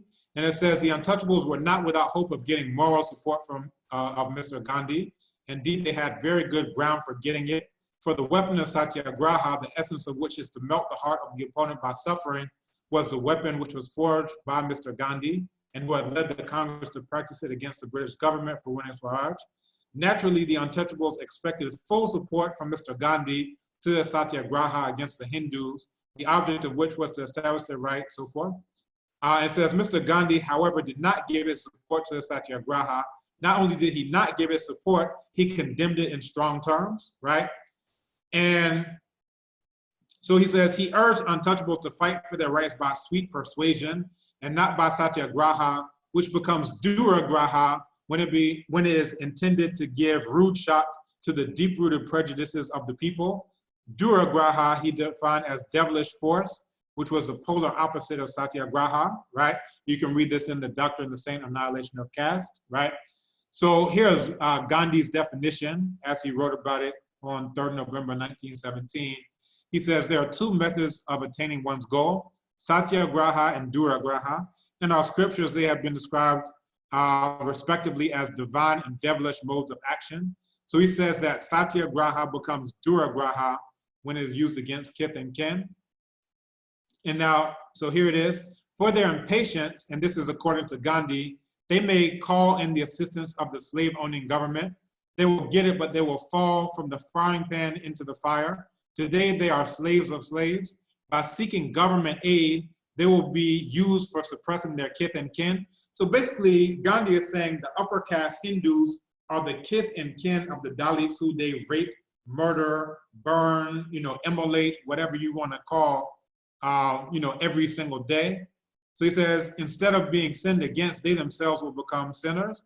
Now, I brought in this proverb from Sierra Leone. They say, if the cockroach wants to rule over the chicken, then it must hire the fox as a bodyguard. This means that if you plan on these upper caste Hindus doing right for you or doing right by you, you got a long way coming. You better have somebody who has more power. And then this is a very good quote because people will say, well, Gandhi, he fought for freedom, he fought for independence, and so forth and so on. And this is Dr. Ambedkar's response. He says, the question whether the Congress is fighting for freedom has very little importance as compared to the question for whose freedom is the Congress fighting. And this is really the core of it, that Congress and Gandhi were only fighting for upper caste Hindus to get free. They were meanwhile fighting tooth and nail to prevent the Dalits from getting out from under the boot and the heel of the upper caste Hindus. And it's a very, very good point that's made here. Again, it says to tell the untouchables that they must not act against the Hindus because they will be acting against their kith and kin may be understood, but to assume that the Hindus regard the untouchables as their kith and kin is to set up an illusion. So again, and it's also to fool the world at large, right? And I think this is really to the core of the point that you're gonna see a double standard as far as this goes, and I'll bring this up as we go to how here Gandhi is saying that the Dalits should not use these nonviolent tactics against the Hindus, the caste Hindus. However, later on, he's going to use these same techniques against the Dalits. And again, this is hypocrisy as a way of life, which really sums up Gandhi's life itself. So now the Dalits were able to get the right of representation. And it says the right of representation and the right to hold office under the state are the two most important rights that make up citizenship. But the untouchability of the untouchables puts these rights far beyond their reach, right? So again, he says that that they should be, the untouchables should be represented by the untouchables alone. They are distinctly their own interests and none else can truly voice them. However, Gandhi is going to fight tooth and nail to prevent these untouchables from representing themselves. He rather argues that they should be underneath the caste Hindus, and I'll go into that as well. So here, 13th November 1931, here you have Gandhi, and again, this is collected works of Gandhi. It says, I would like to repeat what I've said before, that while Congress will always accept any solution that may be acceptable to the Hindus, the Mohammedans, and the Sikhs, Congress will be no party to the special electorates for any other minorities. He's referring to the Dalits specifically here. One word more as to the so-called untouchables. I can understand the claims advanced by other minorities, but the claims advanced on behalf of the untouchables, that time is the unkindest cut of all. It means the perpetual bar sinister. I would not sell the vital interests of the untouchables even for the sake of winning the freedom of India. I claim in my own person to represent the vast mass of untouchables. So here you have a caste Hindu. This is like Donald Trump saying that he represents the interests of the downtrodden Black people, right? So it says here, I speak not merely on behalf of the Congress, but I speak on my own behalf. He says, and I will work from one end of India to the other to tell the untouchables that separate electorates and separate reservation is not the way to remove this bar sinister, which is the shame not of them, but of Orthodox Hinduism. So in short, let me give some context. The Dalits are fighting so that they could get their own electorates. This means that there are going to be representatives who only Dalits can vote for, right? And then not only that, they can vote for their own people, but then they can also vote in the general election. And this was like the greatest thing ever for the untouchables, that they actually did get awarded, but Gandhi, by fasting unto the death, snatched from their very hands, right? And we'll come back to that. And then where it talks about separate reservation, there were going to be specific seats only for Dalits, right? And again, these are Dalits representing the Dalits by themselves and for themselves, and Gandhi is willing to die rather than allow them to get what they're fighting for, because then they'd be out of the yoke of Hinduism. And it says, we do not want on our register and on our census untouchables classified as a separate class. He says, those who speak of the political right of untouchables do not know their India. He's talking about Dr. Ambedkar, who himself is an untouchable, right? He says, do not know how Indian society is today constructed. And therefore, I want to say with all the emphasis that I can command, that if I was the only person to resist this thing, I would resist it with my life. So here he's fighting against the Dalits getting their own electorates and getting their own representation, and he's willing to die rather than allow the Dalits to represent themselves. Only upper caste Hindus can represent the Dalits for Gandhi. So after these pronouncements, here you have Dr. Ambedkar. He says, everybody felt that Mr. Gandhi was the most determined enemy of the untouchables. The main purpose for which Mr. Gandhi came to the Roundtable Conference was to oppose the demands of the untouchables, and that's exactly what he did, right? Saying that there was no reason to give them political safeguards. Now, here's Gandhi's rationale. He says there is very little political consciousness among them, talking about the Dalits, and they are so horribly treated that I want to save them against themselves. Imagine Donald Trump saying black people should not be able to make our own decisions to save us from ourselves because we're so childlike, right? If they have separate electorates, their lives would be miserable in villages, which are the strongholds of Hindu orthodoxy. It is a superior class of Hindus who have to do the penance, who have to do penance for having neglected the untouchables for ages. That penance can be done by active social reform and by making the lot of the untouchables more bearable by acts of service, but not by asking for separate electorates for them. Now, again, this is the most ridiculous thing that you can ever imagine. So the people who are killing, let's imagine that, you know, we're gonna say the Ku Klux Klan should be governing the city so that they can do a penance for all the mean stuff they've been doing to black people for years. And it's like, this is the Klan, right? You're gonna put the Klan in charge of all these black people so that they can do a penance for all the stuff that they've been doing and that they are still doing. And I'll show you what this idea has gotten the untouchables, because they have actually, because of Gandhi, been underneath these upper caste Hindus. So we'll see exactly the massacre after massacre after massacre that has gotten the Dalits, right? So let's look at that. Right, and we come back to that point. Let's continue.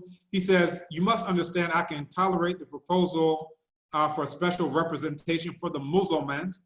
So he's willing to allow the Muslims to have their own special representation and the Sikhs only as a necessary evil, but it would be a positive danger for the untouchables, right? And again, he's willing to do anything because, and this is the point that's made by Arundhati Roy in The Doctor and the Saint. And a lot of the Dalits who I've spoken to, they don't like Arundhati Roy because she herself is an upper caste Hindu. So like to have her talk about Hindu issues is like having Hillary Clinton talk about, you know, black issues, basically. But I think there's a good point that's made in that book, which is that Gandhi understands that with the coming of independence is the coming of majority rule. And as long as the Hindus are the majority, this means that the Hindus rule. So his opposition of the Dalits getting out from under the yoke of oppression of the Hindus is to make sure that there's one Hindu fold. Because if the Dalits go out, you have millions who are now leaving the Hindus. And now the Hindus can eventually become a minority, right, to whoever else, right, becomes the majority. They could get voted out. They no longer will have power. So that's what all this political play is about. And Dr. Ambedkar I thought was very apt in this, that he recognized that Gandhi is very much like Lincoln. And that Lincoln said, have slave, have free, all slave, all free, I don't care. It's about keeping the Union together. And that's what Gandhi was about. Majority rules say, if you have the majority, then you rule. So the same way that, you know, Lincoln was a rabid anti-black racist, is the same way that Gandhi was a rabid anti-black racist, that anything that they do is to retain the power that they have, right? And that's the point that's made by Dr. Ambedkar, right? And again, it says that separate electorates will perpetuate the stigma. I can, you know, go on and on about this. That will not give them social reform. He may mount to power and position, but nothing good will accrue to the untouchables. And I can say this with authority, having lived with the untouchables and having shared their joys and sorrows all these years. Now check this out.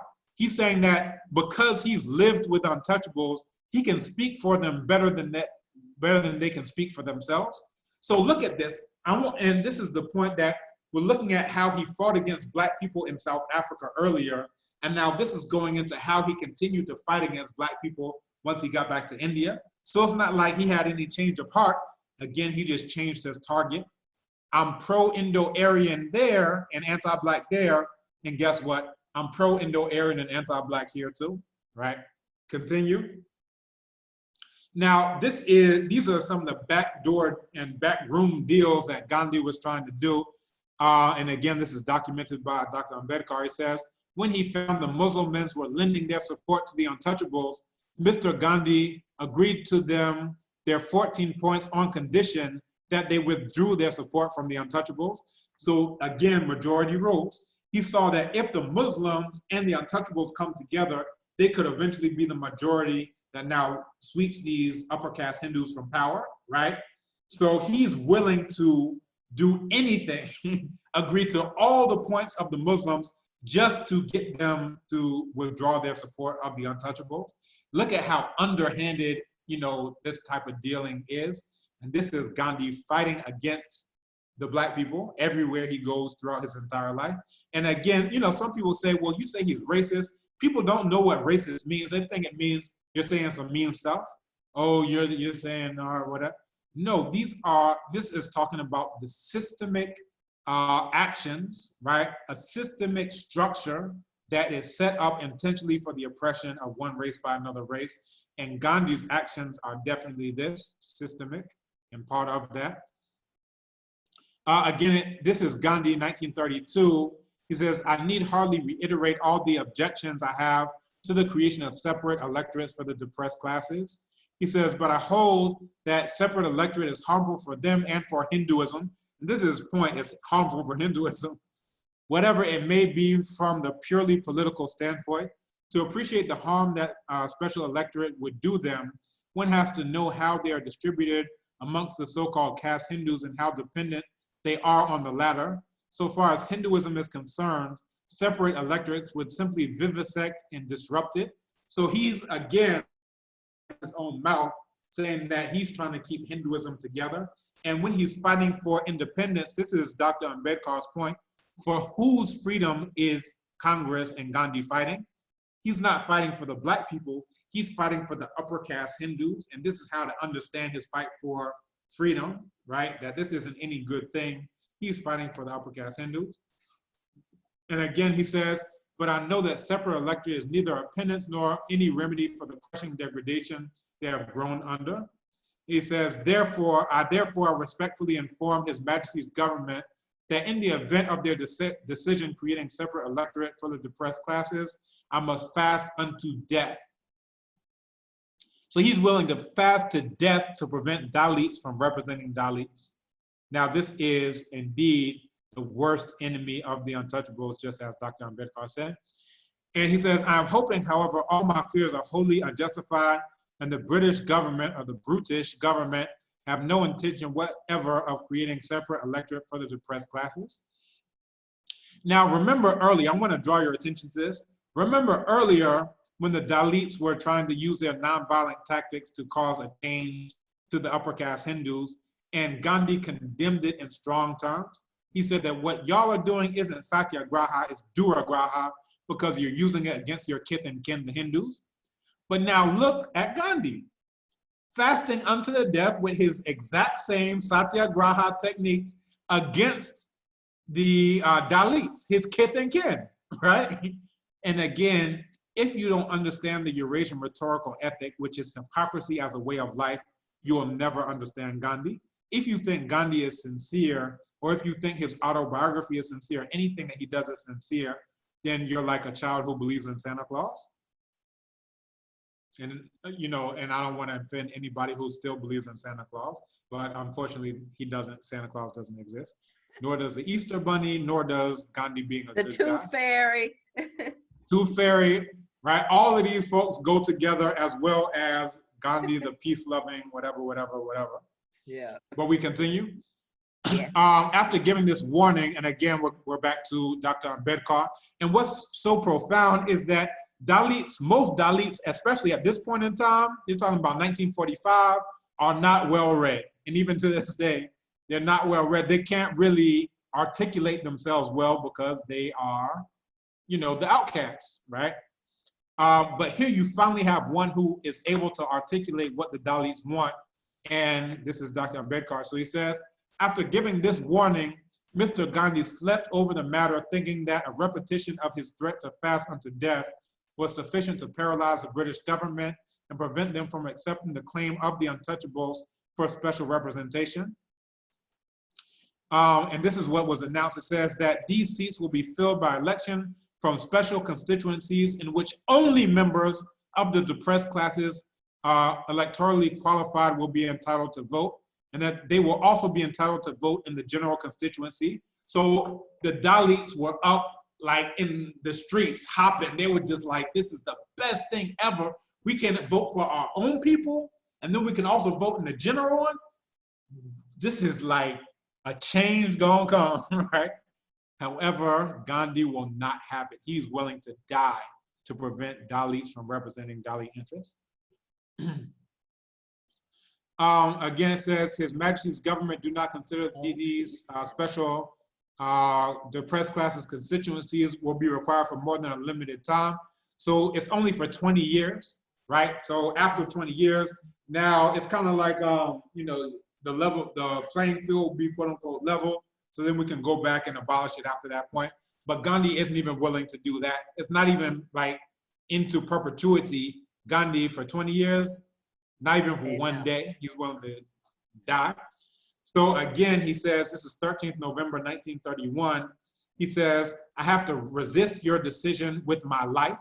The only way I can do so is by declaring a perpetual fast unto death from food of any kind save water, with or without salt and soda.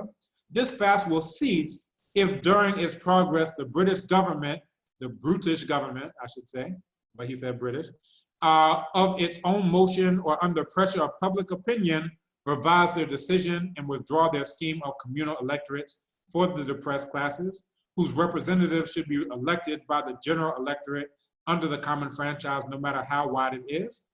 So he knows that the Dalits are the minority as long as they're in the common franchise, but to let them get their own separate electorate now, especially if they start linking up with the Sikhs, if they start linking up with the Muslims and the Adivasis and the Siddhis and everybody else, then guess what? They're going to get the majority. So Gandhi is willing to die for that. So Dr. Ambedkar, reflecting on that fast, and you can read it in Baus. These are the Baba Saheb Ambedkar's writings and speeches. And again, primary sources. I always say go to the primary sources. So he's reflecting on this. He says, there was nothing noble in the fast. It was a foul and filthy act. It was the worst form of coercion against a helpless people to give up the constitutional safeguards of which they had become possessed under the prime minister's war and agreed to live on the mercy of the Hindus.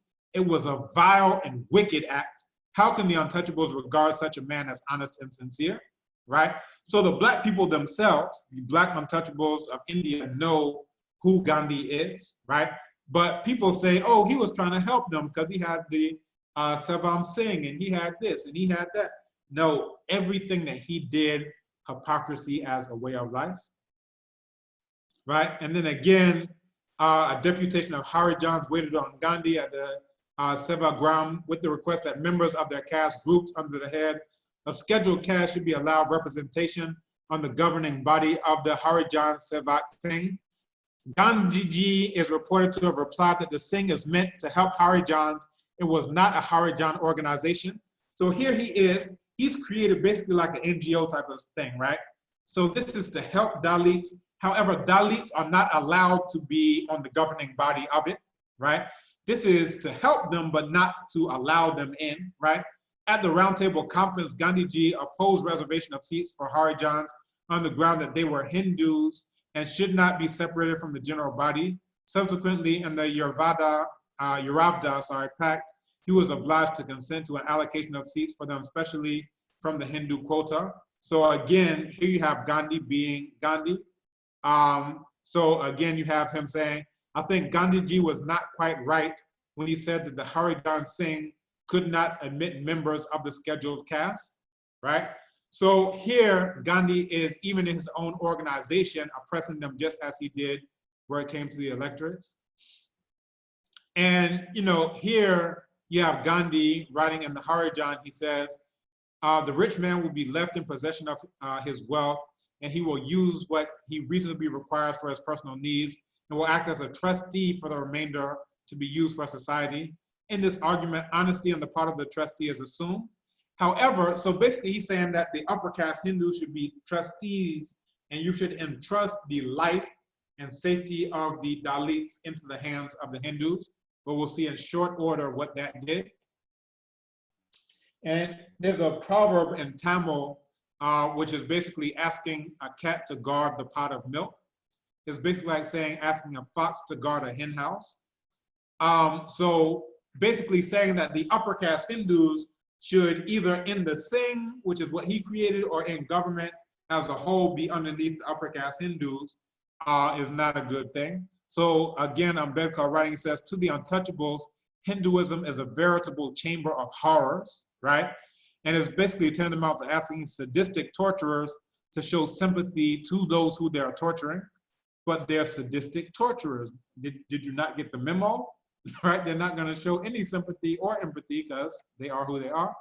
And what I did is I just compiled a very short list. And you can find this anywhere. You can find this on Wikipedia, wherever you can find this. But this is a short list of massacres of Dalits. And we're seeing upper caste trusteeship, you know, hard at work. So 1968, you had the Kilvanmani massacre at Tamil Nadu. 1981, you had the Pulan Devi massacre in Uttar Pradesh.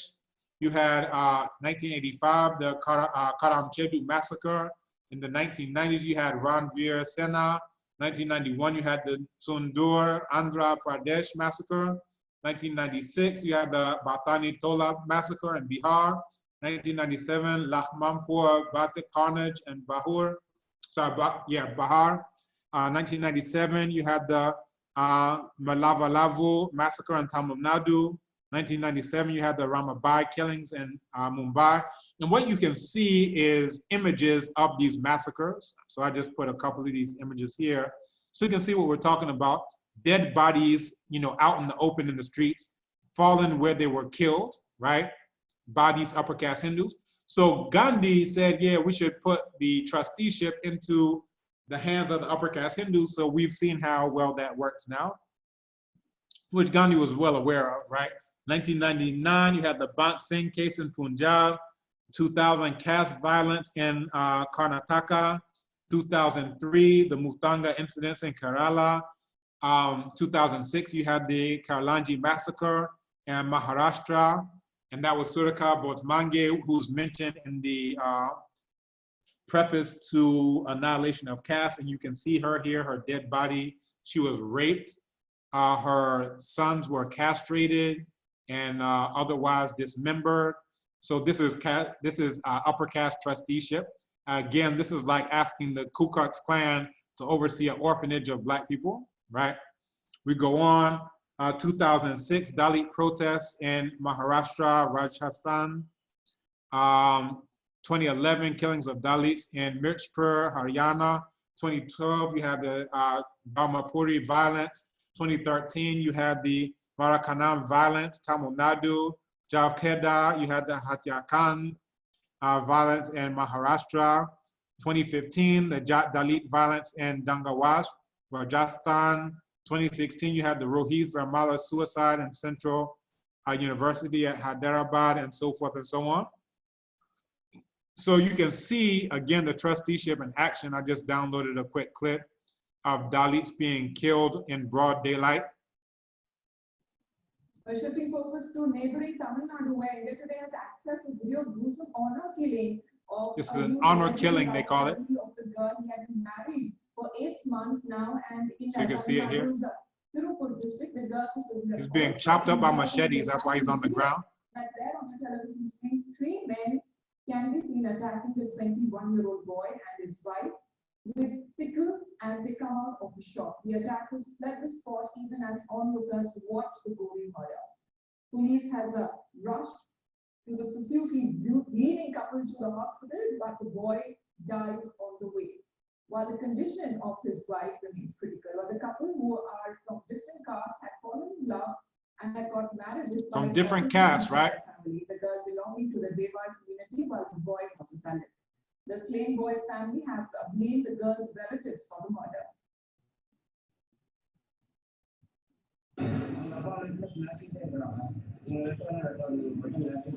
So this is the father. Look at how black this guy is. When they say the black untouchables of India, he's blacker than a lot of continental Africans.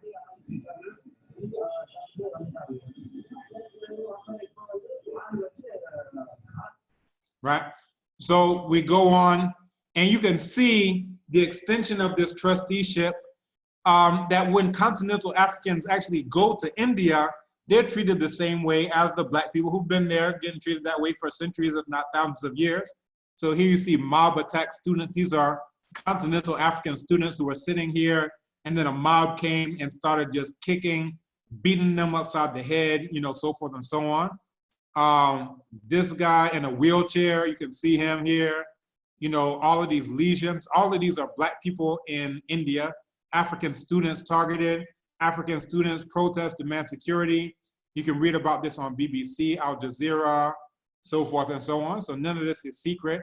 And, you know, again, if you have these upper caste Hindus, these Indo-Aryans, who are raping, murdering, and killing the black people they already have, when they get some more black people, what in the world do you think that they're gonna do? But give them the exact same treatment that they've gotten. I've actually got a chance to sit down with, you know, Indians and some of those who have been actually a continental African who lived in India and narrowly escaped death on a bus, where there was a situation where these upper caste Hindus told this continental African they were coming from a soccer match, you know, play football as they call it here. And he told him, get up from the seat. And of course, the African is like, no. So this, you know, incited, of course, a lot of chaos on the bus. So what the upper caste Hindus did is that they called just random people in the neighborhood who are around the bus and told them what was going on in whatever Hindu, whatever. So the bus gets swarmed by these upper caste Hindus, and they start pulling the continental Africans off the bus one by one, beating them and attempting to kill every single last one of them. This guy who I sat down with here in Ghana, he was able to escape very narrowly out of the front entrance and started running. He didn't know where he was going. He said he had just been in India for like, I don't even think a month yet at that point in time. So he didn't even know where he was going, but he started running. Eventually somebody saw him running, opened the door to his car and said, get in. He paused because he was like, I don't know if you're a killer or not, but either way, he was like, all right, I'm gonna die. He hops in the car. The guy drives him off to like the edge of town, drops him off and says, you know, you gotta find your way from here. I'm not gonna get killed over you. And then he drives on. But he said that that's the only reason that he wasn't killed right then and there by these upper caste Hindus. And again, they treat continental black people the same way they treat their own black people.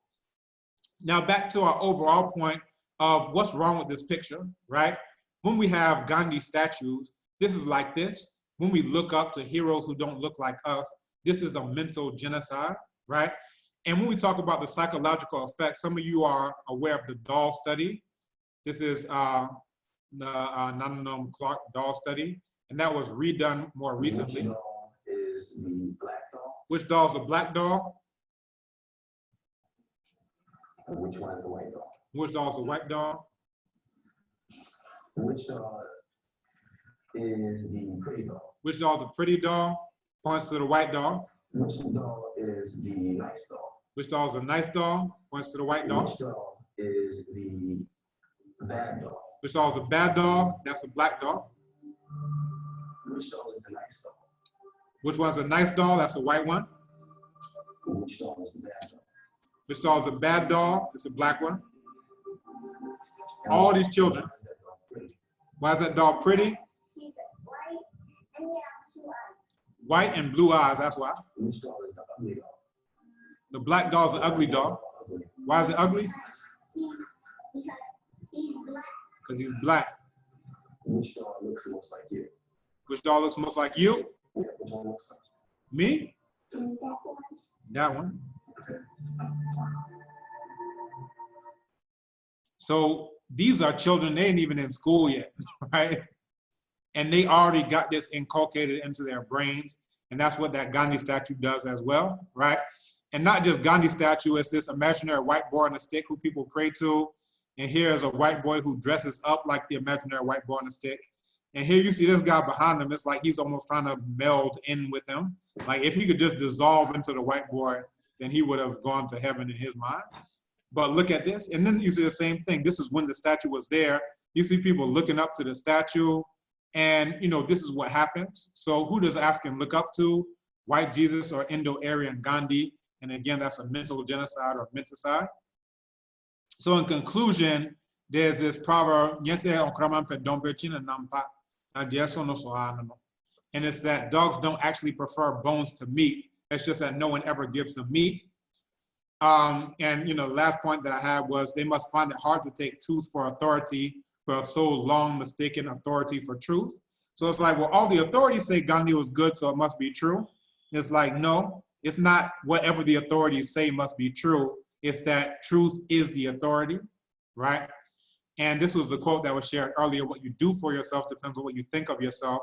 What you think of yourself depends on what you know of yourself. And what you know of yourself depends on what you have been told. That's to say about yourself.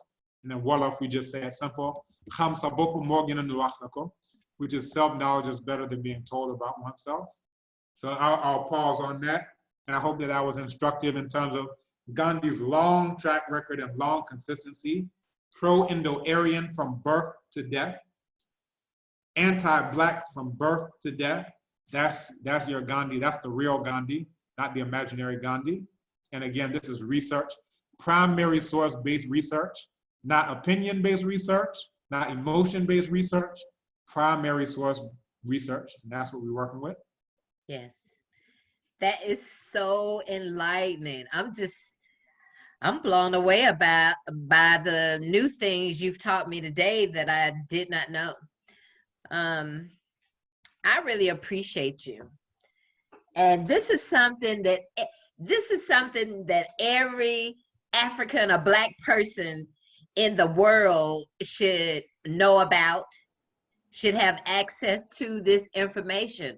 And I'm so happy that you're on the forefront fighting for us, to liberate us, liberate our minds. Because once we liberate our minds, our butts will follow. But first we have to definitely liberate our minds. So I really appreciate you. And I want everybody to know that the websites, the links that Dr. shared with us in chat, you can go there. There are a number of recordings, teachings that he has there, very affordable. I mean, $5, $10, $20. It's definitely worth sharing with, starting with your family first, and then those folks who are in your social network, and maybe not giving them, you know, 2 hours of content at one time, but, you know, bits and pieces. As the saying goes, how do you eat an elephant? One bite at a time. And that's what we've got to start doing, in sharing real truths about things that we've been taught. So that's my 2 cents on that. Any comments from Roberta, Peter, William? Anyone have a comment about what the doctor has shared with us, or any comments, you know, your thoughts before we end the call? I guess not, Doctor. I'm sure everybody has gotten a lot to think about. I keep turning around and getting out my chair because I have animals, y'all. I have a cat, a dog trying to eat the cat. So I'm doing some serious multitasking right about now. But yes, Peter. You got a Hindu Dalit setup right there. You got a dog and a cat living together. Yes, living together. And I'm the referee.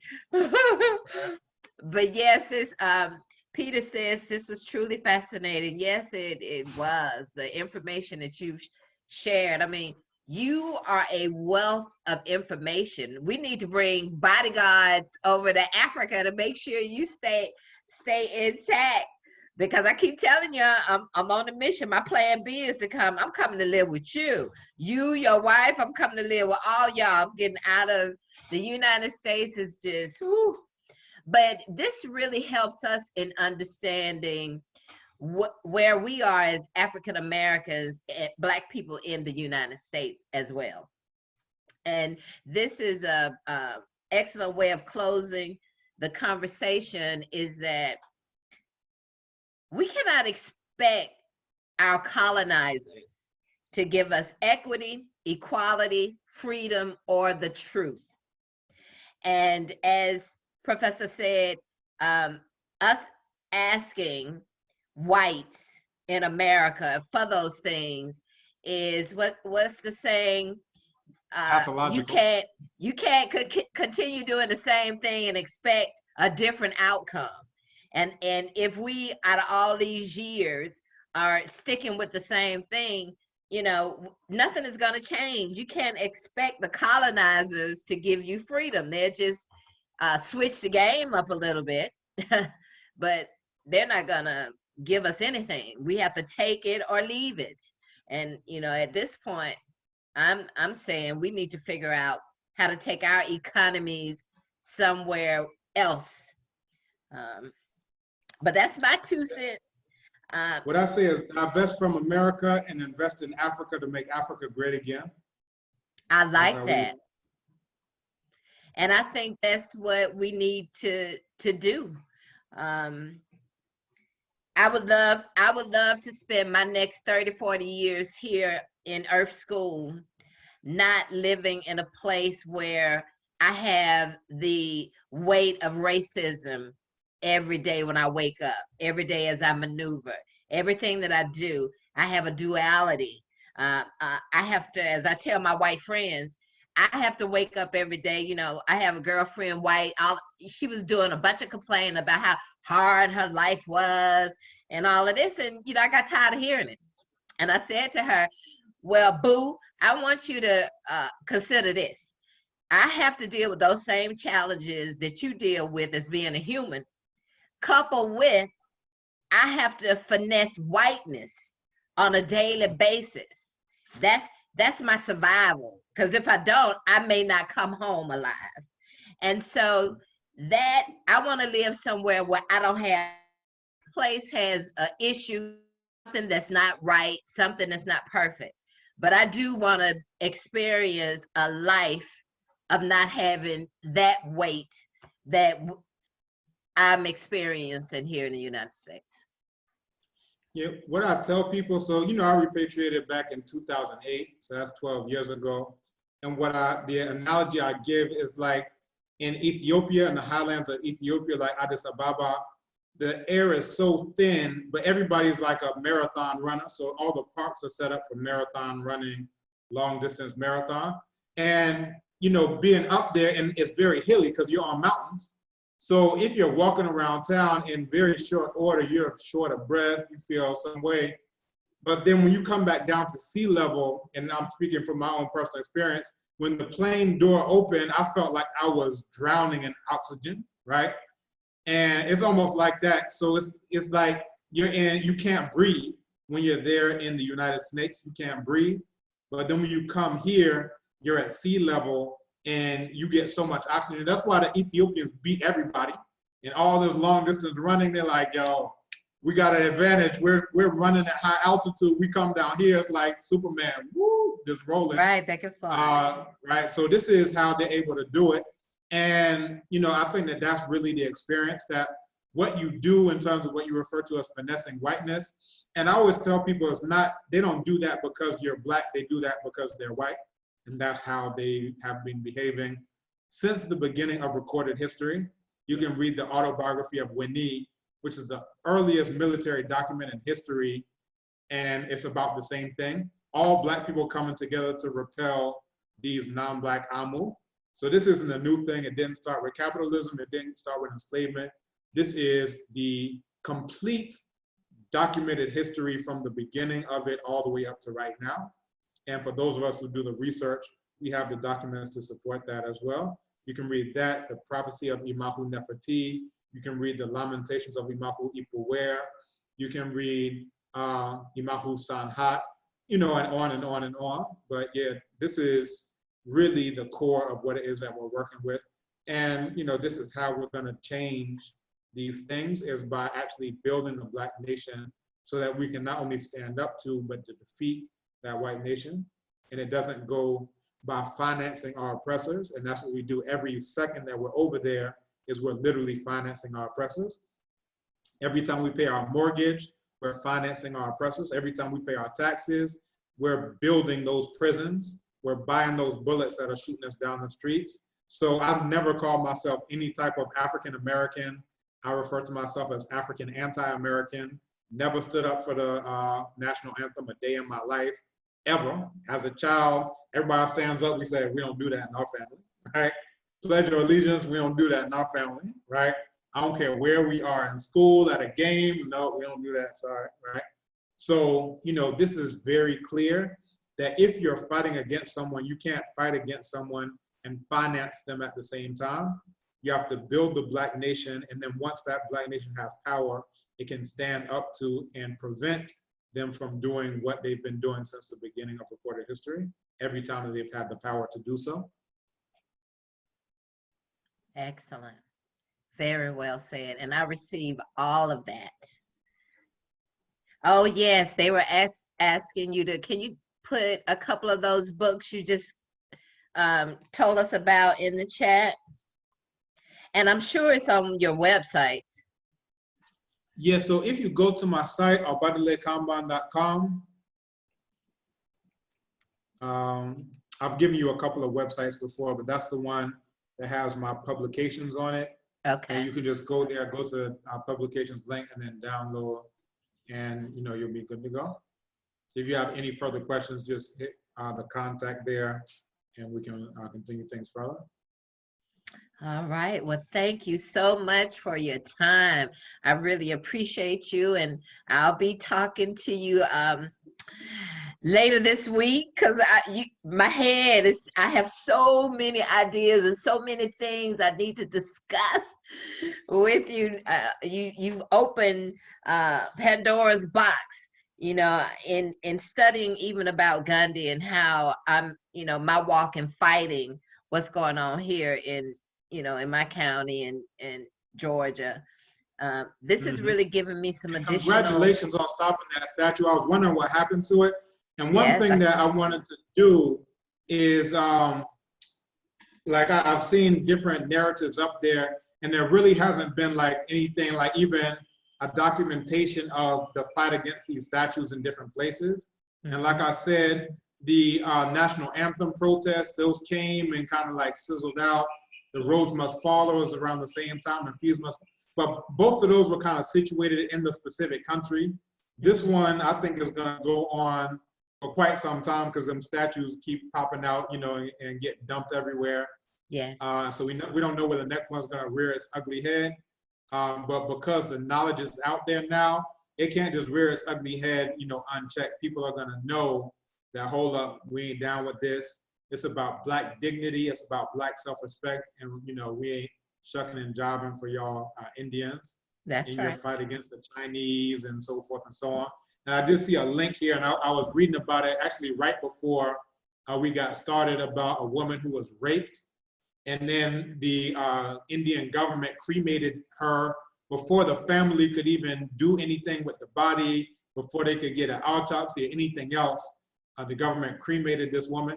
And these are the types of stories you get every single day. If you follow Indian news, every single day is about a woman who got raped and burned alive, a woman who got dismembered, a Dalit who asked for, you know, 1 crore in wages or whatever it was that was owed to him over how many years, and he got dismembered and his head was thrown into the river, like every single day in India.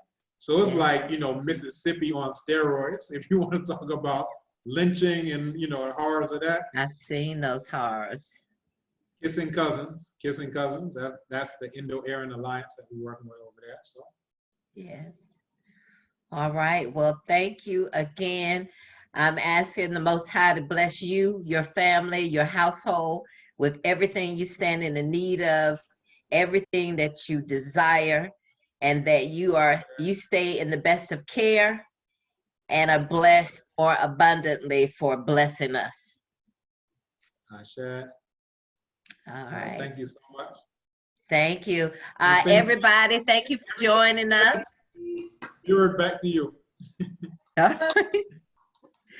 Thank you all for joining us. And look out for us. Roberta, did you have something you want to say in closing? No, just once again, thank you both so much. It's absolutely fascinating. Yes. And inspiring, and there is a lot of work to do, but we're on it, so we'll get there. That's right. Excellent. Thank you all for joining. Peter, good to see that you joined us today, and thank you for your work as well. And everyone, I wish nothing but blessings for everyone's household, your families. Stay safe and healthy with this virus that's circulating. Be mindful, and I will drop this to you. Spirit gave me that with COVID, it's about the viral load. So if you are wearing your mask, gloves, and you dip into a place for a hot second to get groceries and you dip out, you may be exposed to a small amount of the virus that shut your system down. Your system has the antibodies to fight that. So you go on home. But if you go to a place, say at somebody's house, and it's a few of y'all, somebody in there has COVID, you're there an hour, 2 hours, that viral load that your body is exposed to is massive at that time. So say if your system is a little bit weak and it hits a viral load that's massive, then your body won't be able to fight off all that. So be mindful of that. Make sure you're taking your vitamins, eating raw, vegetables, food that build your immunity, vitamin C's, and definitely vitamin D. But do smart things to allow your body to be able to fight anything that comes in your presence. But be mindful of the viral load. Dipping in here, dipping there, covered up. That's a smaller amount of exposure than sitting down somewhere with a bunch of people and covered with a mass amount of virus. All right, well, that's all I have to say. We'll be talking soon, and thank you again for joining us. All right, thank you too. Thank you for having me. All right, and I'll send you the recording, Doctor. All right, I look forward to it. Yes. And thank you once again. Thank you for joining us. Bye, William. Bye, Roberta.